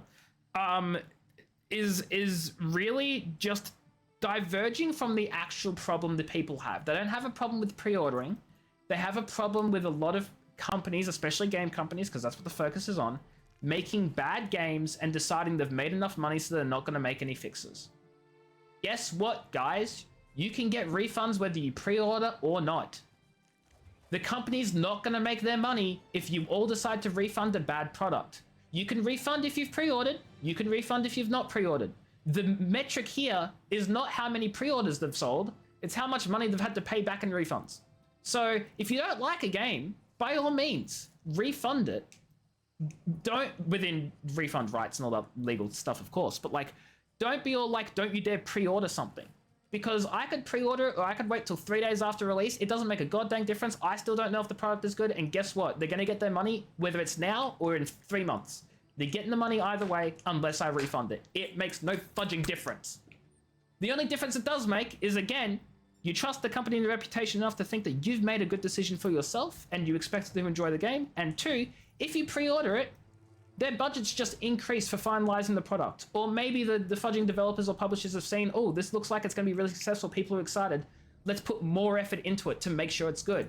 Because they are seeing actual feedback about how excited people are for the product. It can only be a positive. No one's going to be like, oh, we're making a lot of pre-order sales. Everyone, that's it. Stop working on it. We've made money. We don't need to make patches. That's not how it works. Anyway, that's my controversial take for the night. Mitch, pre-ordering is gambling on whether the game will be good or not. So there's a difference between gambling and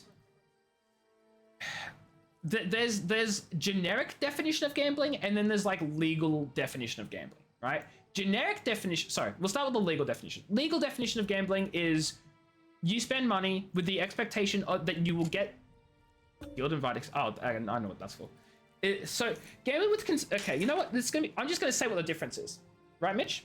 Gambling in casinos is different because you don't know whether you'll get anything of value at the end. You don't know whether you're going to make a lot of money or whether you're going to lose. And most of the time, you're going to lose. It is a bad feedback loop of the whole dopamine thing I explained before, right? And the difference here with getting a game and whether the game will be good or not is it's not gambling because you're spending money and you are getting something of value regardless. You are getting a game that is worth $60 or $80 or however fudging much the game is. You are getting a physical item. Whether you like it or not is different. That's not relevant because the actual value of the goods are still the same. You've bought a $60 game, you got a $60 game. Whether you like the game or not is different. You have a $60 game, and if you don't like it, you can trade that to someone else, you can sell it, you can refund it, you have something of value that you can continue to do something with. Gambling, you may not get something of value at all. You can spend $10 in a gambling machine of whatever sort, and you could get $5 back. You could get $20 back, you could get nothing. And when you have nothing, you can't trade nothing away to someone. You can't get a refund on nothing. You can't get emotional joy of nothing, right? And I wanted to make a distinction between goods and services as well, because obviously I'm talking about goods in that case. You buy a game, you get the game, which is a good. Services are different. Obviously, if you go to watch a movie in a movie theater, you're not going to get a movie out of it. You're not getting money out of it. You're not getting anything. But you are getting a service. You are paying for an experience. You are paying for something. And so when you go for a movie, you're paying to watch the movie, so you're getting a service. When you pay to like get a massage, you're getting a massage. If you get a car wash, it's a car wash, right? Like services are fine and they're another thing. You think some people get emotional joy from nothing. Okay, yes. But this is where I was getting into before about like the specific thing why gambling is so bad and morally reprehensible and why there are so many strict laws is because it feeds off of addiction pathways in the brain. And addiction is like, it's a mental condition a lot of people fight with, and that's not a service, that is predatory. And that's why gambling is bad, because it's predatory. You like watching Pretty Lights and Noises, and that's exactly what casinos and video game publishers with their loot boxes, that's what they all rely on. They rely on the fact that your brain... Okay. So this is getting a little bit more serious now, and I'm not like a qualified psychologist or anything like by any stretch of the imagination. But that's exactly how addictive tendencies show, Mitch, is it's not that deep. But it is, right? You saying that you would pay for Pretty Lights and Noises to flash in front of you even if you don't get a reward, no matter how much money you've spent, that's exactly what the gambling addiction like comes from, right? Like that's... I'm not saying you have addictive tendencies or anything. I'm just saying like that's the danger there, right? Is a lot of people like whether no one wants to lose money in the casino. No one wants to go to a casino for like, you know, losing $100, $1,000 every month or whatever. No one wants to lose money, right? But it's, yeah, that's a good description there, Mystic. I like that explanation. It relies on your brain thinking it's a good thing, even though it's not a good thing. That's the key part. That's the key part. And I don't think I have anything to add to it, actually. Mystic, that is a fudging great... You know, that is great, Mystic. Okay, then thanks for being fifth. You sure you're responsible for it? No, and as I said, Mitch, that's not an attack on you. Like, I'm not a psychologist, not like analyzing you or whatever, but like, I'm just saying that's an example of why gambling is so bad. It's because of that reliance on people to love the flashing lights and love those, like, the dopamine and the serotonin and the addictive tendencies and stuff, even though they're like actively being harmed by it. 6th. Oh my god, chat. Oh my god, chat. 6th. Congrats on being 6th. That's a fudging hard word to say. You try saying 6th. Like, it's obviously like possible. We can all say 6th, but it's not an easy way to do 6th. Did I set it up dynamically? Dang right I did. I mean, well, yes and no. I've set it up so it appears dynamic. It appears super fudging dynamic. It's very manually done though. I can give you a bit of a behind the scenes later, K-Fam, if you want to see how I set it up. I don't know if you can set it up with any bot, but I know you code as well, so maybe you can set it up yourself. So, but I'll tell you what my bot has done, because if you want to like implement it for your bot or whatever, like it's definitely possible. Because I just did it. Imagine if 100 people come in 100th. Yeah, so here's where I said I've made it appear dynamic. It doesn't actually go all the way to 100. It doesn't go to 100. I'm not saying what it does go to, but I will say I had to manually add each one of those rewards. It just swaps them in and out. But it also doesn't swap them in and out because it's the same reward. You'll note that, K-Fame, you redeemed 5th, and now there's the option to redeem 7th. You can't redeem 7th. You're going to spam them? You can't. And you want to know why you can't? Because it's the same reward. It's the same reward. I've just changed the name and the description and the costs and like some of the other factors. But it's the same thing. And I set up like a thing where it would detect and it would know what we're up to and it would adapt based on what it's currently named as and then change the name, right? And it will update it. So it's not dynamic. It was very painstakingly manually done. Don't recall. But if you're looking for someone... But I think it's pretty cool because it seems super like automatic, right? Like... And I'm very proud of it. I had this idea the other day. I can't remember if I was talking to Turbo or if it was someone else I was speaking to, but I was speaking to someone and I was like, hey, what if I just had this crazy idea of doing this like thing? I saw that I have a DM. I haven't read it yet, K-Fan. I didn't do it. Whatever it was. Do you guys think this dude did it? I also love how he says whatever it was. Like, I'm not even accusing him of anything. I'm looking for a woman with a flower in her hair.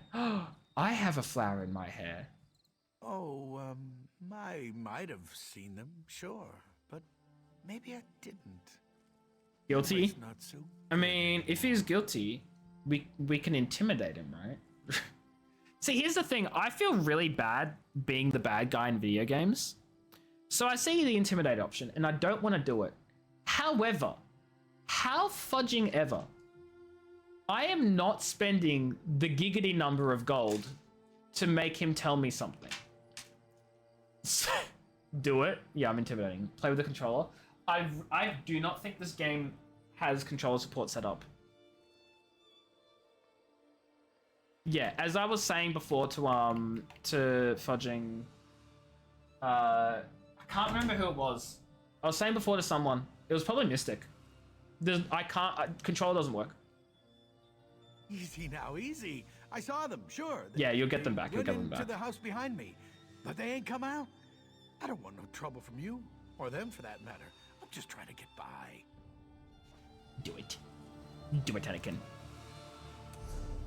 Your application is accepted. Cool. So that's just a guild. that I joined, so that way I can teleport to so many freaking locations. Because the way that the thing works is... I can even freaking... The point is, how do I even open the guilds menu? I don't... Genuinely completely forgotten how this works. Gee. Not for.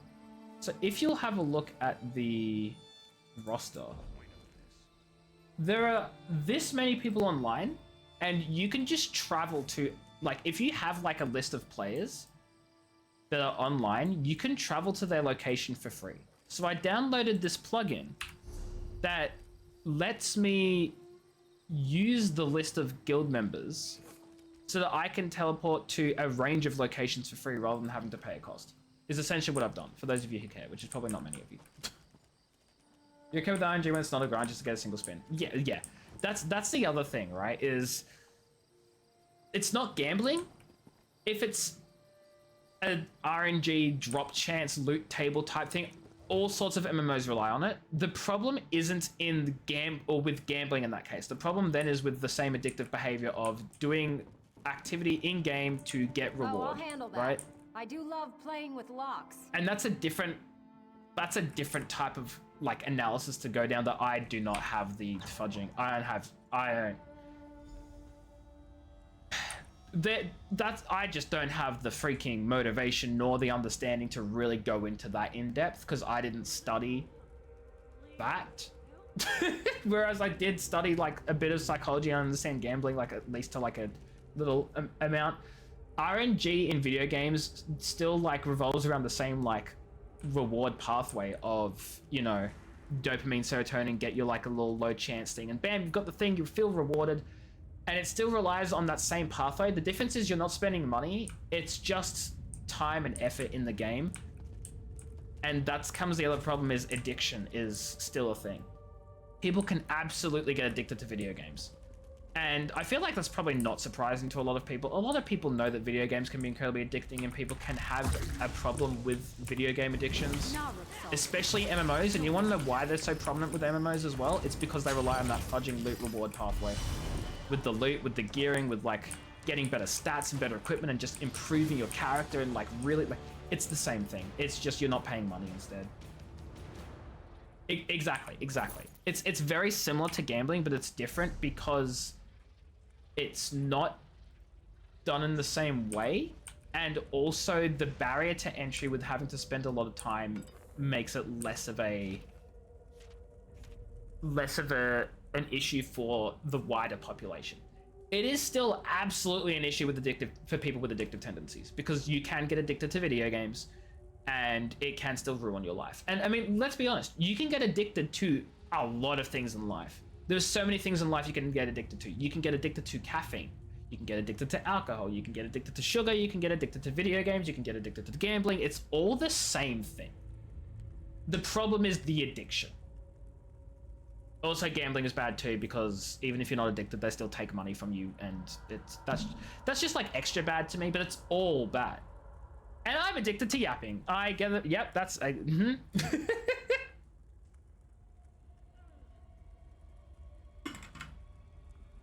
Well, see, and that's the thing, right, Katham, is the problem isn't that it's a RNG. RNG is not the problem here, right? It's, and I cannot specify this enough, and I know, and Mystic understands this as well.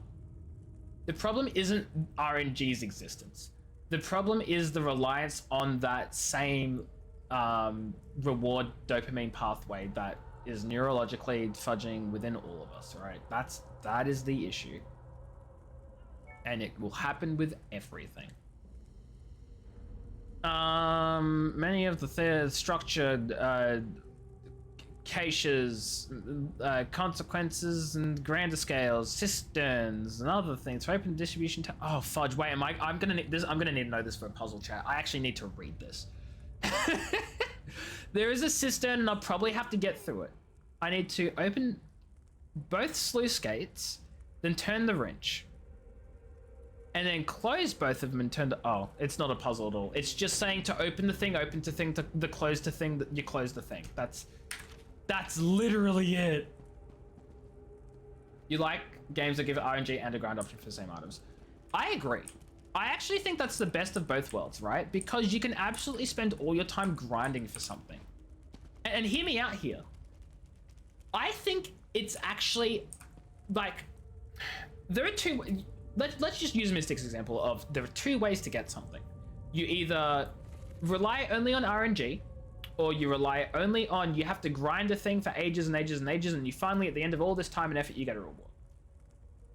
I think if you put them both together, that is the ideal, best reward system. And here's why.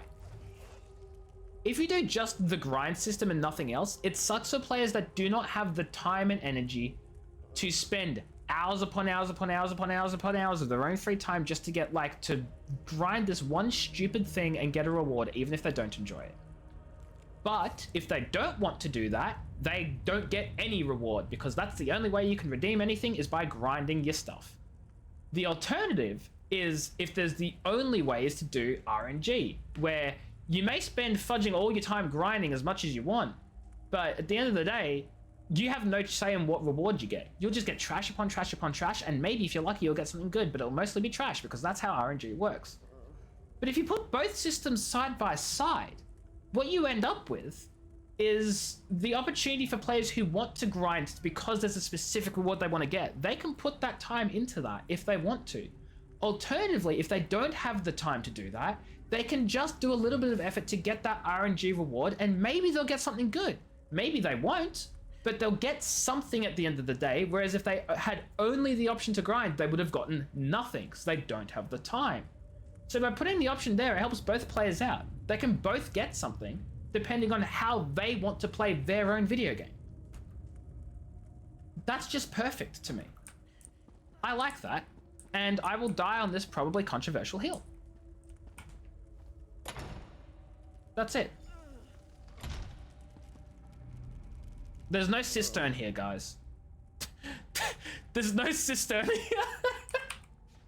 Help me walk out of here. Oh, hey, look, she has a flower in her hand And too. then we'll deal with Because that's the person we were looking for. Naruk saw through. I'd also just like to point out that this is yet another MMO that I've done more yapping and ranting in than playing the video game. He had questions. In fact, I have yapped and ranted more in this game than I have in Final Fantasy XIV in the past. He doesn't know me very well. But in my defense, my stream title is that I was yapping unrelated to the game. So you cannot attack me for this. The game's just the backdrop. The only problem is I make the grind gameplay look deliberately unfun to push people towards RPG. RNG, sorry. Yes and no. I say no because the grind gameplay loop is always unfun. It's guarantee it is always a chore, because if it wasn't a chore and it was really fun to do and it was quick to do, everyone would get the reward and the reward wouldn't mean anything. It is, and also they set the prices really high because they want people to keep doing the activity to spend more time on it, because then they can keep people invested in playing their game. That is literally the reason why they make the grind take so long, right? Which is the exact reason why RNG drops exist in the first place. Because the chances of getting the really good item are so low, people have to keep playing it so they can keep rolling for their chance to get the reward that they want, which they will never get unless they spend hours upon hours upon hours playing it.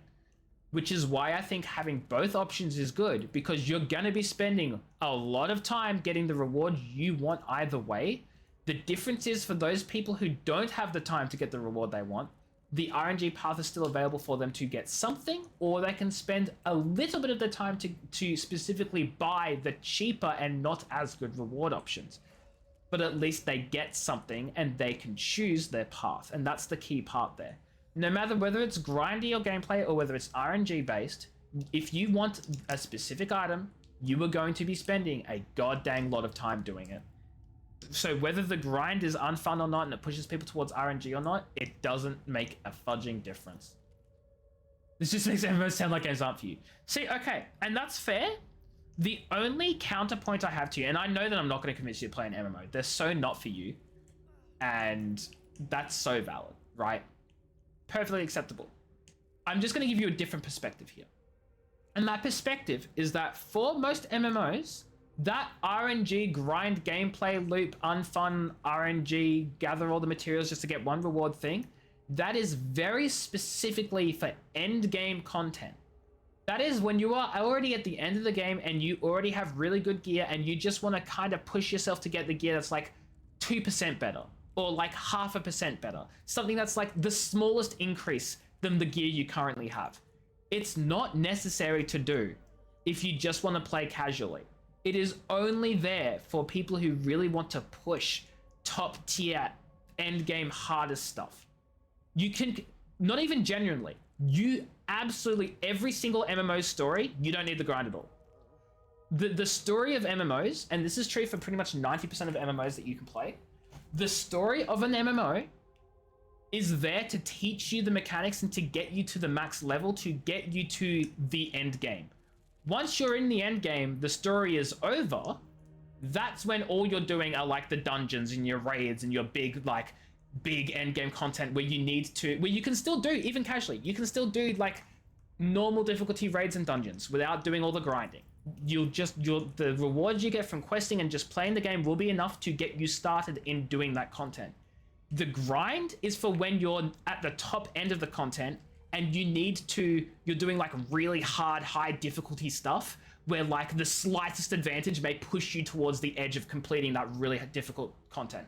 That's why the grind is there. For the people who want to really push themselves to get top of the line gear so that they can complete the hardest challenge. That's what everyone loves about MMOs. And that's why people play MMOs, that's why people get addicted to it. That's the draw for a lot of people. But for people who just want to play a story and get immersed into a world, no grinding required. Whether that's World of Warcraft, whether it's Final Fantasy, whether it's ESO, whether it's Star Wars The Old Republic. You can just play the story and not grind a single goddamn thing. You will do your missions and your quest lines, and just completing your missions and completing your quests will get you the rewards that allow you to keep up with your level to keep playing the game. That is the general rule. Of course, there are some MMOs that just completely don't do that at all, like fudging RuneScape. Old school RuneScape is... I say old school RuneScape for that. Old school RuneScape is a grind fest. You can't do anything in old school RuneScape unless you grind. Like, oh, you want to complete this level? You need to have done like 10 hours of grinding so your skill is the appropriate level for you even to start this quest. That's why I don't play old school RuneScape. He didn't tell me. So to answer your question, K-Fam, yes, you don't need to grind at all for an MMO, ever. The only concern for you would be subscription fees. Most MMOs have subscription fees. There are free-to-play options to start off with, but they're limited. But if you just want the story, he wants to start a it's war. there. Force King No grinding for the story. The Bretons and Orcs. In his twisted way, he's doing what he feels is right for others. So let's crush it since I built it all the people speedrun the game. Shall we? And see, that's the other thing too, right? Is MMOs go that path of like everyone wanting to be the best of the best and push themselves and grind for the top gear because that's what an MMO is about. That is what people seek MMOs for. Oh, fudge. Captain, what happened? I didn't know there was going to be a conversation there. Easy, Nicolene. I'm fine. You're not fine. But other games like Celeste, they have different endgame playstyles, right? Where people can like really challenge themselves and it works differently, like speedrunning. Drink this Or now. replaying the story, or New Game Plus modes where people can like replay the entire story with all their gear. Like, they do them all differently, you know? And that's what's great about games. There's always something for everyone. And I will say in terms of replayability, MMOs may not necessarily be replayable at all because most of them don't have any form of New Game Plus or like, you can create a new character if you want to replay the game and you can have like 50 fudging characters on an account because that's how MMOs work. But there's no real reason to replay an MMO unless you want to try like a different class or a different playstyle or like have a different character for like role-playing purposes. Like that's why you replay an MMO, not because the story is good and you want to redo the story. However, then there are some MMOs like Final Fantasy XIV where you can play the entire thing on a single character because you can play every single class and do every single ability and every single thing can all be done on one character. You never need to make another character. So the only reason you would want to make a new character is to replay the story because the story of Final Fantasy is phenomenal. But you don't need to make a new character for that because they have a new game plus system. So you can play those earlier stories with the same character you've already made. So it's like replayability is different for MMOs than it is for other games, except for Final Fantasy XIV, which is still different, but like differently different.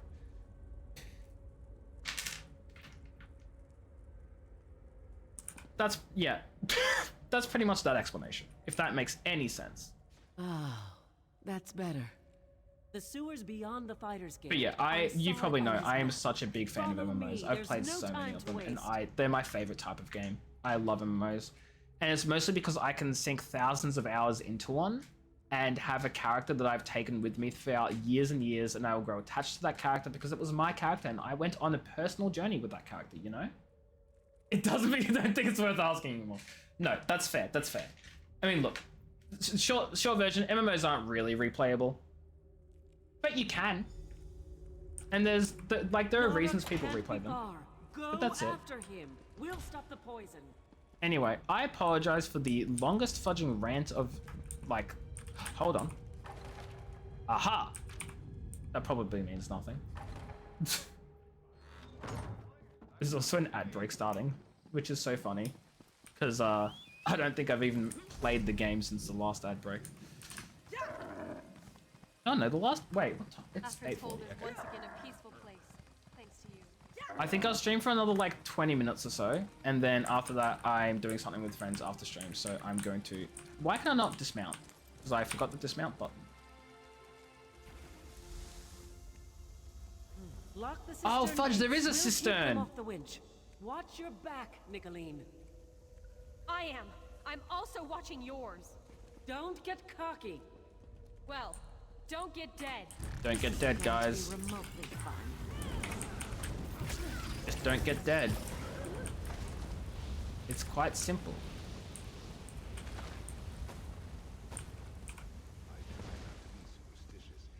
Barrels. Why is that saying it's good to disenchant? There is no reason to disenchant this. I'll just trash it because my inventory is full as hell.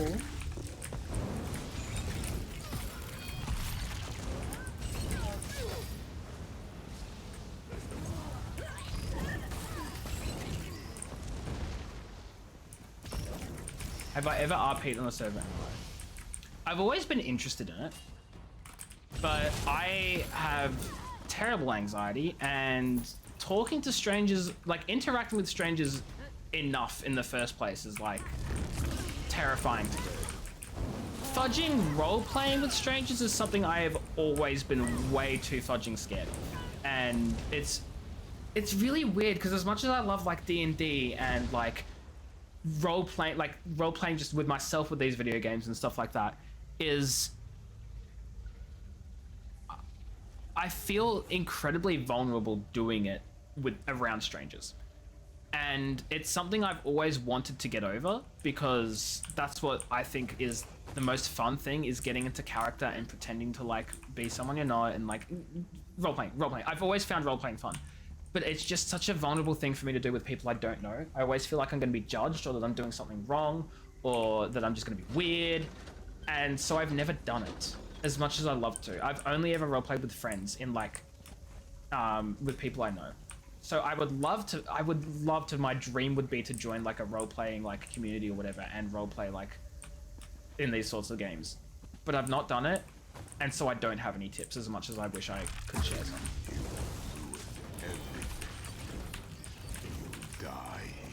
You want to do it on a Minecraft server? See, that could be so much fun. They'll call you cringe, but you'd feel anxious if it wasn't with friends. Yeah, exactly.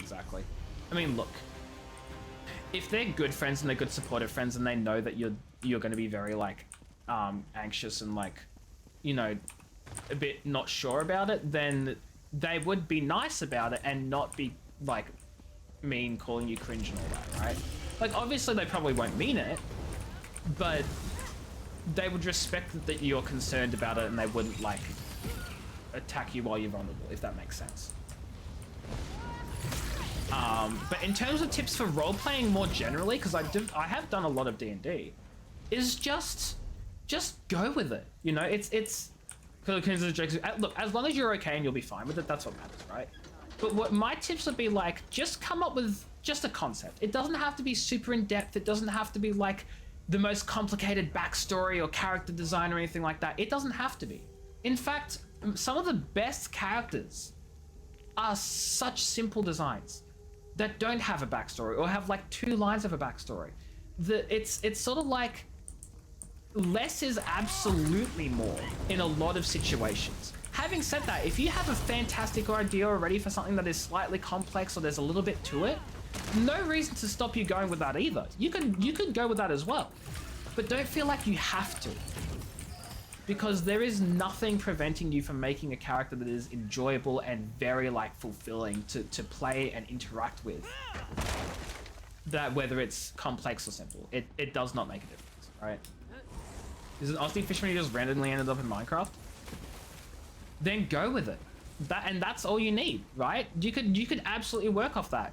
Just put on I was gonna say put on an Aussie accent. I guess you already have one, but like just really lean into it and just treat it like it's not necessarily like it's a big joke, but like don't treat it like it's super serious, right? You can take it very seriously if you want to. You can make the fisherman like a super serious fisherman who's, you know, just trying to get by in this tough Minecraft world he doesn't quite understand because he's very new to it. Or you could treat it like it's a bit of fun. Like everything confuses him. Like, what do you mean I just fished up this book from an ocean? That's not how a fishing rod works. This is ridiculous. Like you could just pick something and just go with it, right? Like don't be afraid to try stuff as well. I think that's the key tip is don't be afraid to try something. If it doesn't work, then you can change it later on. You can adapt. You can keep trying if you want to, if you feel like you can maybe improve. But like I think the key part is to just don't be afraid, just go for it, because the most fun will come out of something that is enjoyable to you, that you haven't that you're not stressing about over. I guess is probably the best way to explain it. And to suppress the accent on stream, but you can be more loose. Yeah. You could you can do whatever you want. Just pick something and run with it, right? But if you have any, oh no, I went back in. Oh no, I didn't. But if you have like any specific questions about like specific ideas you have or anything that you're not sure about whether you can or can't or should or shouldn't do something, like you feel free to ask me as well, either on stream now or like in DMs or like wherever. But like I think from my understanding is the key thing for you is you're not really sure where to get started or how things work. To which my answer is don't worry about that. Just do whatever. You know? Since the slave...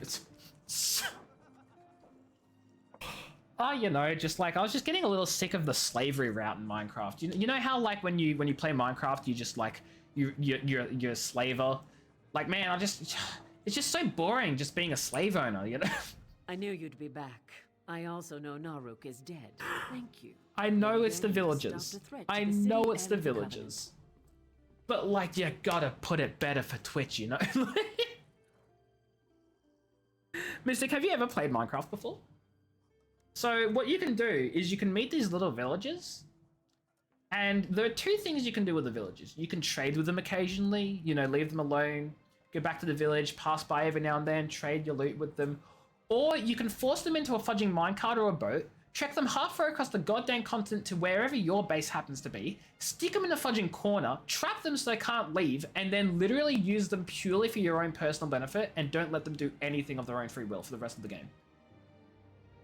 That second option is how most people play Minecraft, because it's more efficient, and Minecraft is all about fudging efficiency for like 90% of the people who play the game. Beyond, I don't understand it, it's beyond me, but whenever everyone in Minecraft plays fudging survival Minecraft, 9 times out of 10, 99 times out of 100, it will devolve into everything must be efficient. I need a mob farm, an iron farm, I need to have a string farm, I need to have a skeleton arrow farm, I need to have a freaking villager trading hall. They will put in so much effort. Oh, so you understand. Okay, so you understand then, Mystic. You understand then.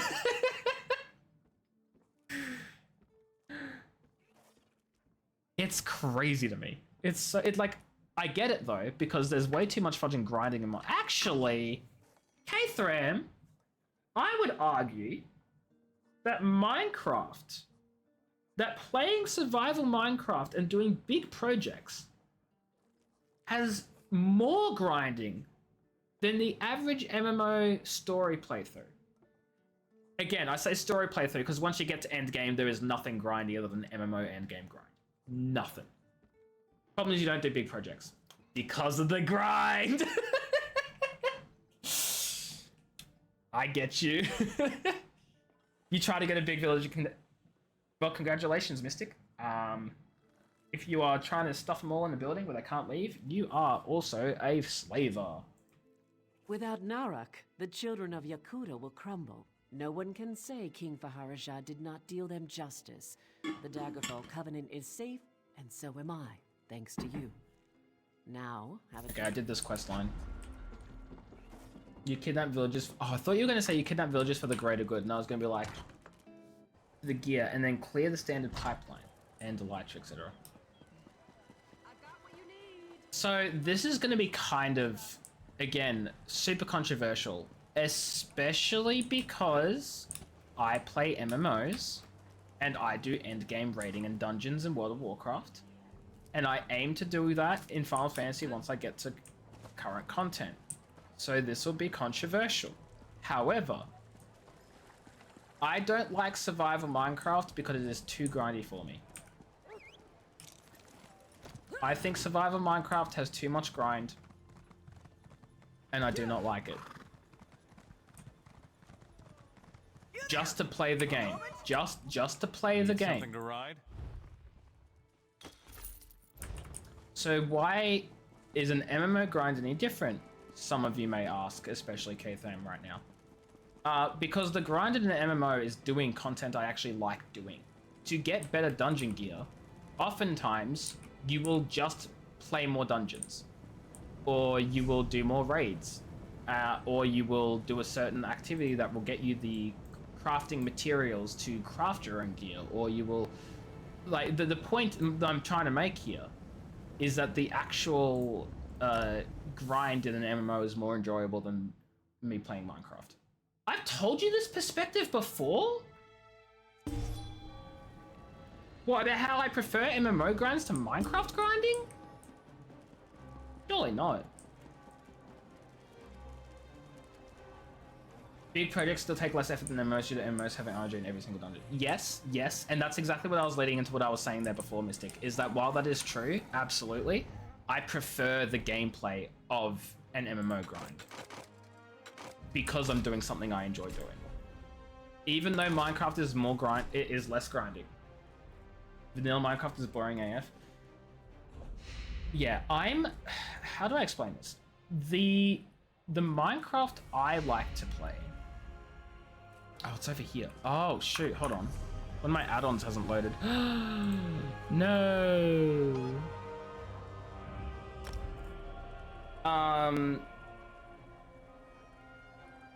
Sorry, I'm blanking. Yes, I don't like playing heavily modded Minecraft. So my ideal Minecraft is on a...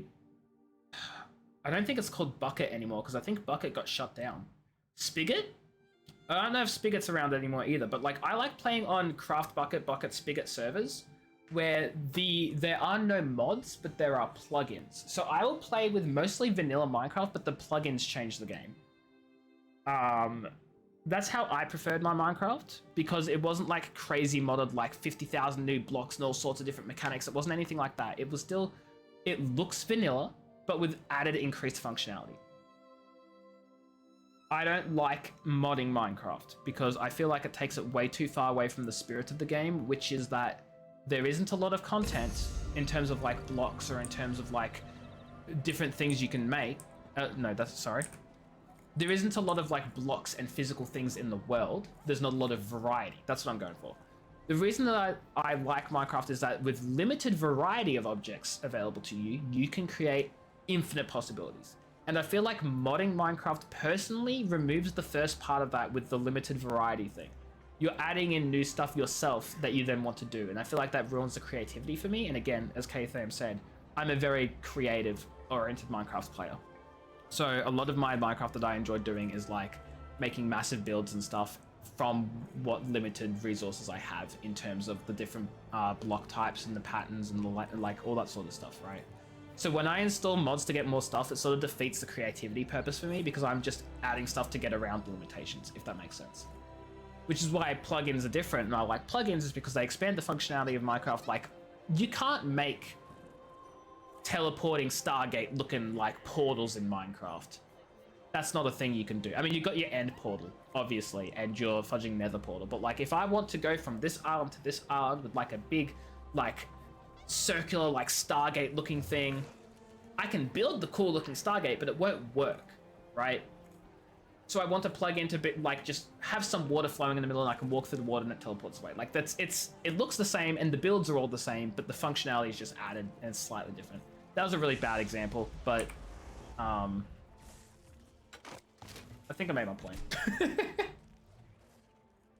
You played a few mods that makes 100. Yeah, I just read that. I'm silly. If everything you've seen was the guy who built a PC that can play Minecraft in Minecraft.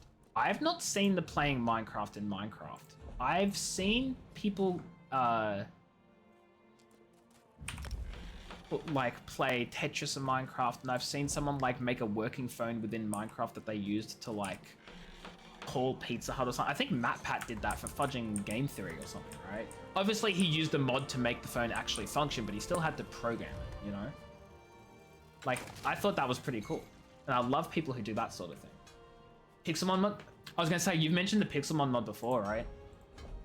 Again, I don't have, I think Pixelmon is pretty cool. It's just, again, the sort of thing that I was talking about, which is that I don't like it because it adds stuff to Minecraft that's not there. It adds the Pokemon to Minecraft. It adds Charmander, it adds Pikachu, it adds fudging like Blaziken or whatever the fudge. I don't really know. I haven't played Pixelmon. I don't know which Pokemon specifically it adds. But for me, I don't like that because it's altered the original design and creation of Minecraft and the availabilities. Would I like a plugin instead that uses the mods that are already in Minecraft and adds like a little bit of like pet battling functionality to it? That could be cool, but you know what's also cool? Getting your own dogs, putting them on a leash, taking them out into the open and just sticking them on every creeper that's around. Am I going to lose a lot of wolves to that creeper blowing up? Yes. But that is the sacrifice I am willing to make. I don't need Pokemon for that. I can already do it with my wolves. You prefer using cats on creepers. Yeah, but then the creepers just run away. But that's my point, right? Is that like, while the mods exist and they're great for some people, absolutely no shade for people who use those mobs, right? No shade at all for people who use those mods. It's just not how I enjoy Minecraft. That's true. The dogs are also willing to make that sacrifice as well. You're so right. You're so right. But that's sort of my point, is that like plugins like adding a little extra functionality, but the main key part is the game still plays, still like looks the same. It still functions very closely to vanilla, and it doesn't add like fudging, what's it called, like Better Than Wolves or something? Like what's that really big initial mod pack that released like way back in fudging beta? I think it was called Better Than Wolves. Something along those lines. That's way too much. That adds far too much to Minecraft.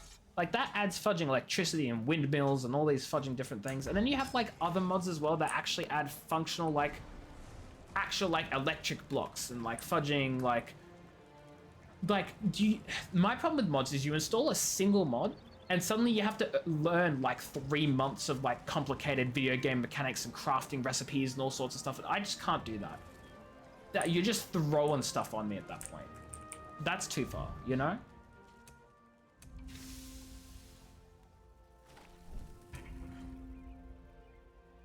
No, it's funny when creepers run straight into lava to escape a cat. That is pretty funny too. See, that's funny. Tekkit, that's what I was thinking of as well. See, those are really big mod packs, and I just can't. They are way too big for me. So fudging huge. And it changes the game too much. At that point, you're not playing Minecraft anymore because the value that a mod pack like Better Than Wolves or Tekkit adds is entirely new functionality, entirely new blocks, entirely new crafting mechanics and recipes and fudging everything those sorts of mods add completely change how you play Minecraft. It is no longer the same game, which is fascinating and stunning, and that's actually super big respect to the mod authors who do something like that, who can actually just straight up change the game with like a single like idea and concept.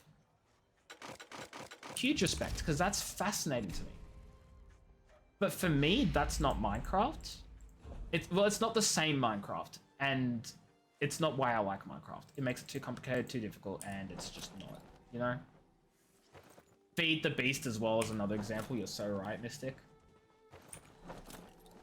You take a mod to craft saddles. See, here's the thing. A mod to craft saddles could also be done with a plugin. Which is why, again, I was saying I'm okay with plugins, because plugins they're not super huge changes to the game. So you could totally make a plugin that just adds a crafting recipe for a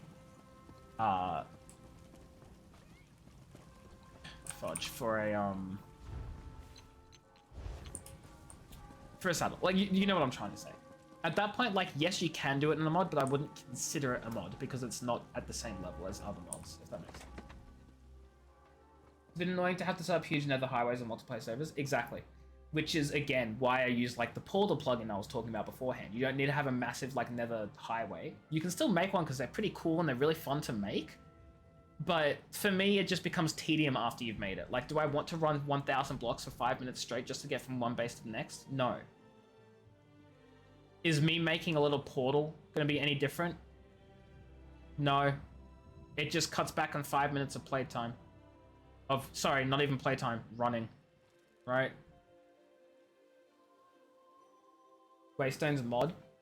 I don't know about the Waystones mod specifically. But the other reason as well why I like plugins more than mods is that, I mean, again, as someone who used to have a multiplayer server and like run a multiplayer server with friends and like community and stuff, is other people don't need the mods to be installed because the plugins are handled server-wide, like just by the server. So someone could just join your server with no mods whatsoever and the plugins will all just work. You wouldn't need to download anything. And yeah, exactly as you said, Mystic, there. That because it's not actually adding anything or like altering the game, like models and functions and all that sort of stuff, it's just a little bit of coding on the server side. There's like hardly any conflicts unless the two plugins are doing the exact same thing and like fighting each other. There's no conflict. You enjoy mining out the chunk with the lads? I hate that so much. That's part of the grind. That's part of the grind I don't like, K-Throne. I don't want to sit there for an hour mining a chunk. It's why I like creative. Because I can just delete the chunk. Well, I still can't like delete it because I still have to click each individual block, but like it's faster and I don't have to manage my fudging inventory and I don't have to manage whether my pickaxe has enough durability, like, you know, different. Having said that though, the reason I loved Minecraft and the reason I have played survival a lot is because I'd play it with friends. And so it was always my friends and I getting together to work on a project because we had this vision and we just wanted to build it together. So we were like working as a team. That's what I love about Minecraft. I could count on probably 2 hands the amount of hours I have put in a single player Minecraft survival project.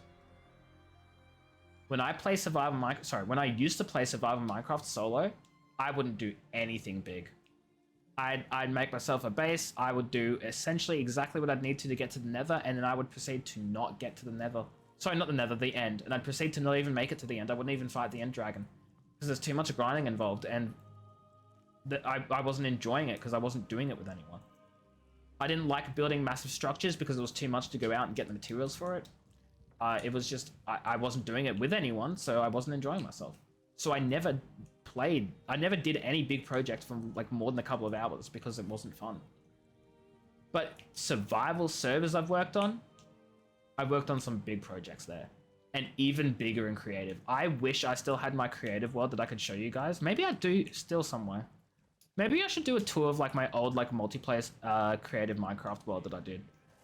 I was like fudging 16 or like 15 or 14 or something, so it's not super impressive, but I was proud of it. Why are we talking about Minecraft? Hi, Retsky. We've been talking about Minecraft for probably like 20 minutes. Says Retsky, who has literally been playing more Minecraft than I've ever seen him play in my life.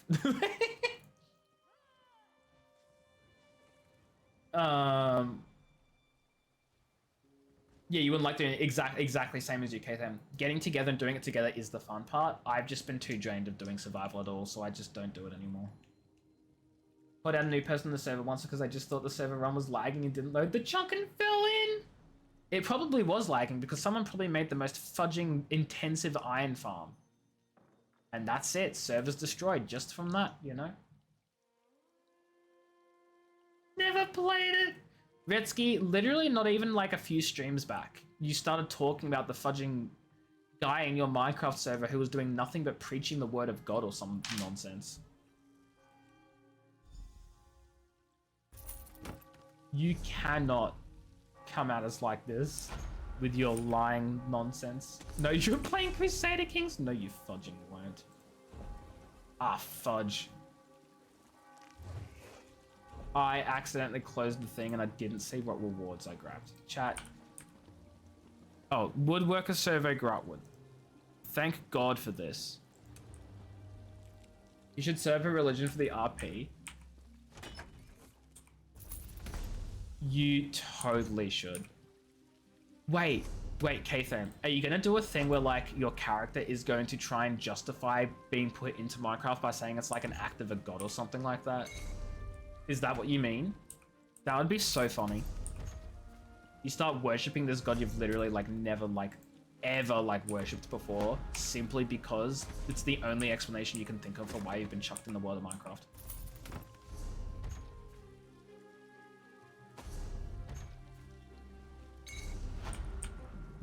So I'll make a TNT tower all the way down to bedrock, then boom off. Oh god. I mean, look, I will say if someone's gonna blow up a bunch of TNT without anyone else's approval, the best place they can do it is bedrock level. So that way you don't have to fudging...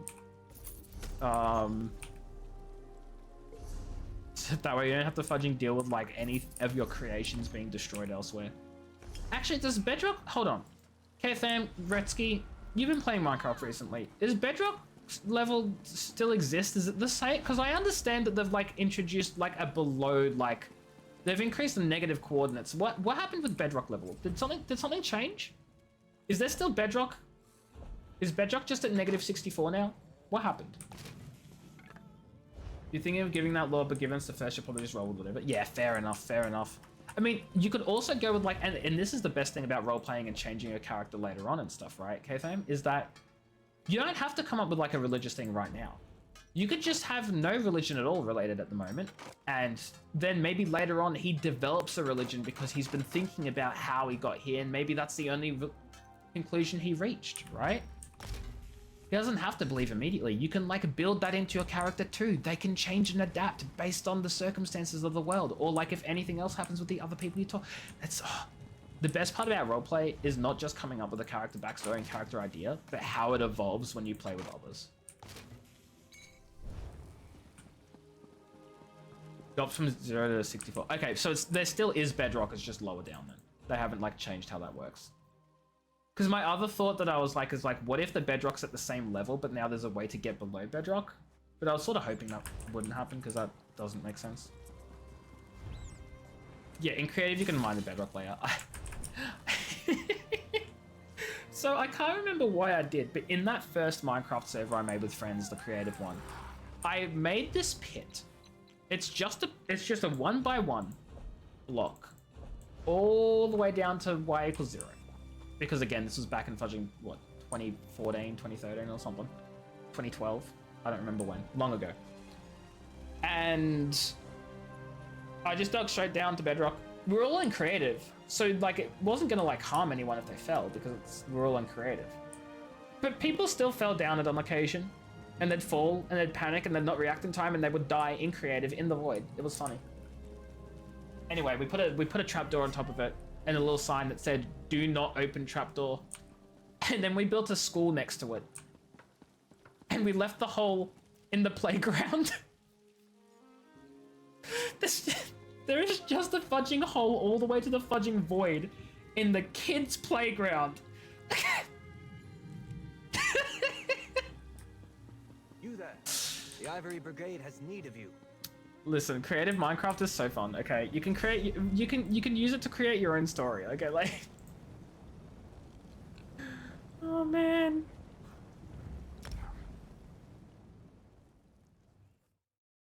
Like the mining scene, you can get the Eastern Moose material. Yeah. No, that's part of the fun with survival. I'm just not a big survival fan. I'm a monster? No. It's content. It wasn't content. I wasn't doing YouTube or anything back then. It wasn't content. Or Twitch. But it's funny. I need to... How do I enchant?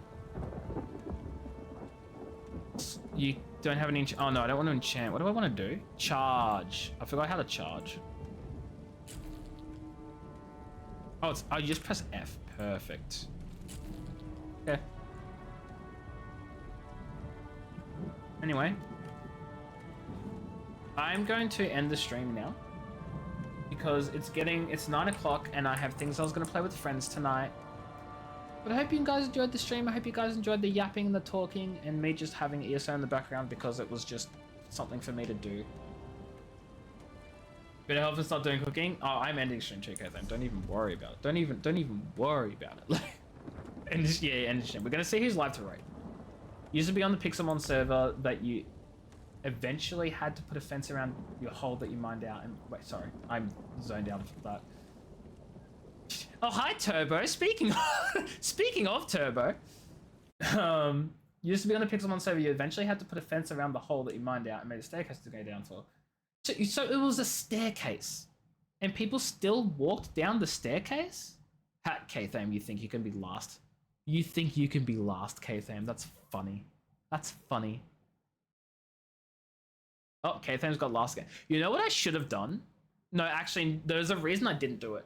I was debating putting a cooldown on the last redemption and then figured, no, it wouldn't be fun if there wouldn't be a race. One person would grab it. And then I was thinking, okay, what if it's one redemption per person per stream? But then I was like, well, then no one would want to redeem it because then they don't want to be last, right? And now Turbo's going to be last. So now it's fun because all of you are spamming it back and forth to try and get it. Even though, like, only one of you will, and that's funny to me. You showed me a Minecraft build today and you said it was the worst thing. No. I'm pretty sure what I said word for word was, OMG, I love that. Ooh. That's pretty cool. It's cool. Love it. Because he said something funny at that point, so the pff made sense. He called it gay. You said it was gay. You literally said I made something gay in Minecraft. Actually, no, what did you say? What did you say? What were your first words? You said the gayest mine shaft I've ever built. That's what you said. Before you even sent me the image. You want to steal this idea, the last idea, Turbo?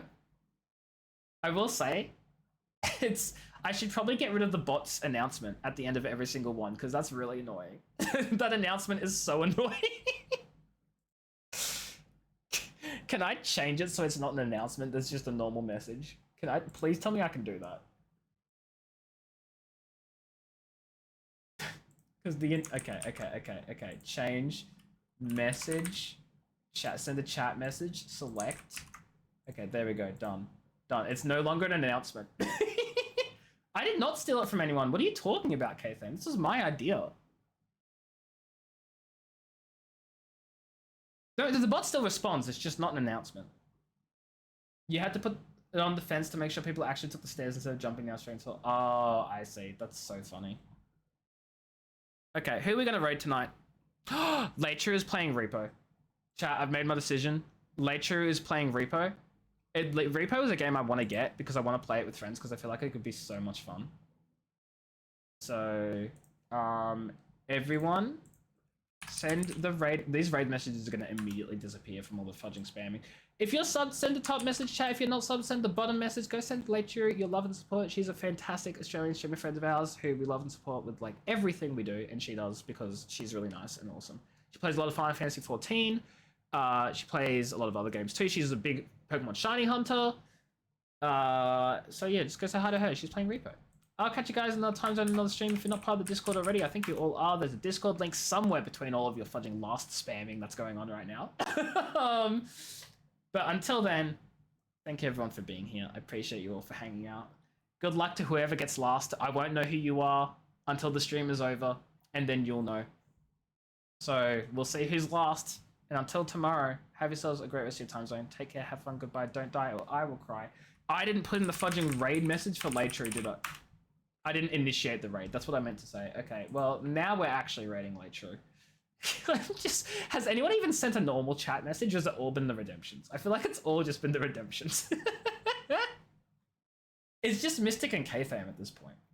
One of you's gonna get it. Plot twist, fudging Turbo last second just snipes it from both of you. Okay. Bye everyone, appreciate you all for being here. Have a good rest of the stream, etc, etc. Okay, goodbye.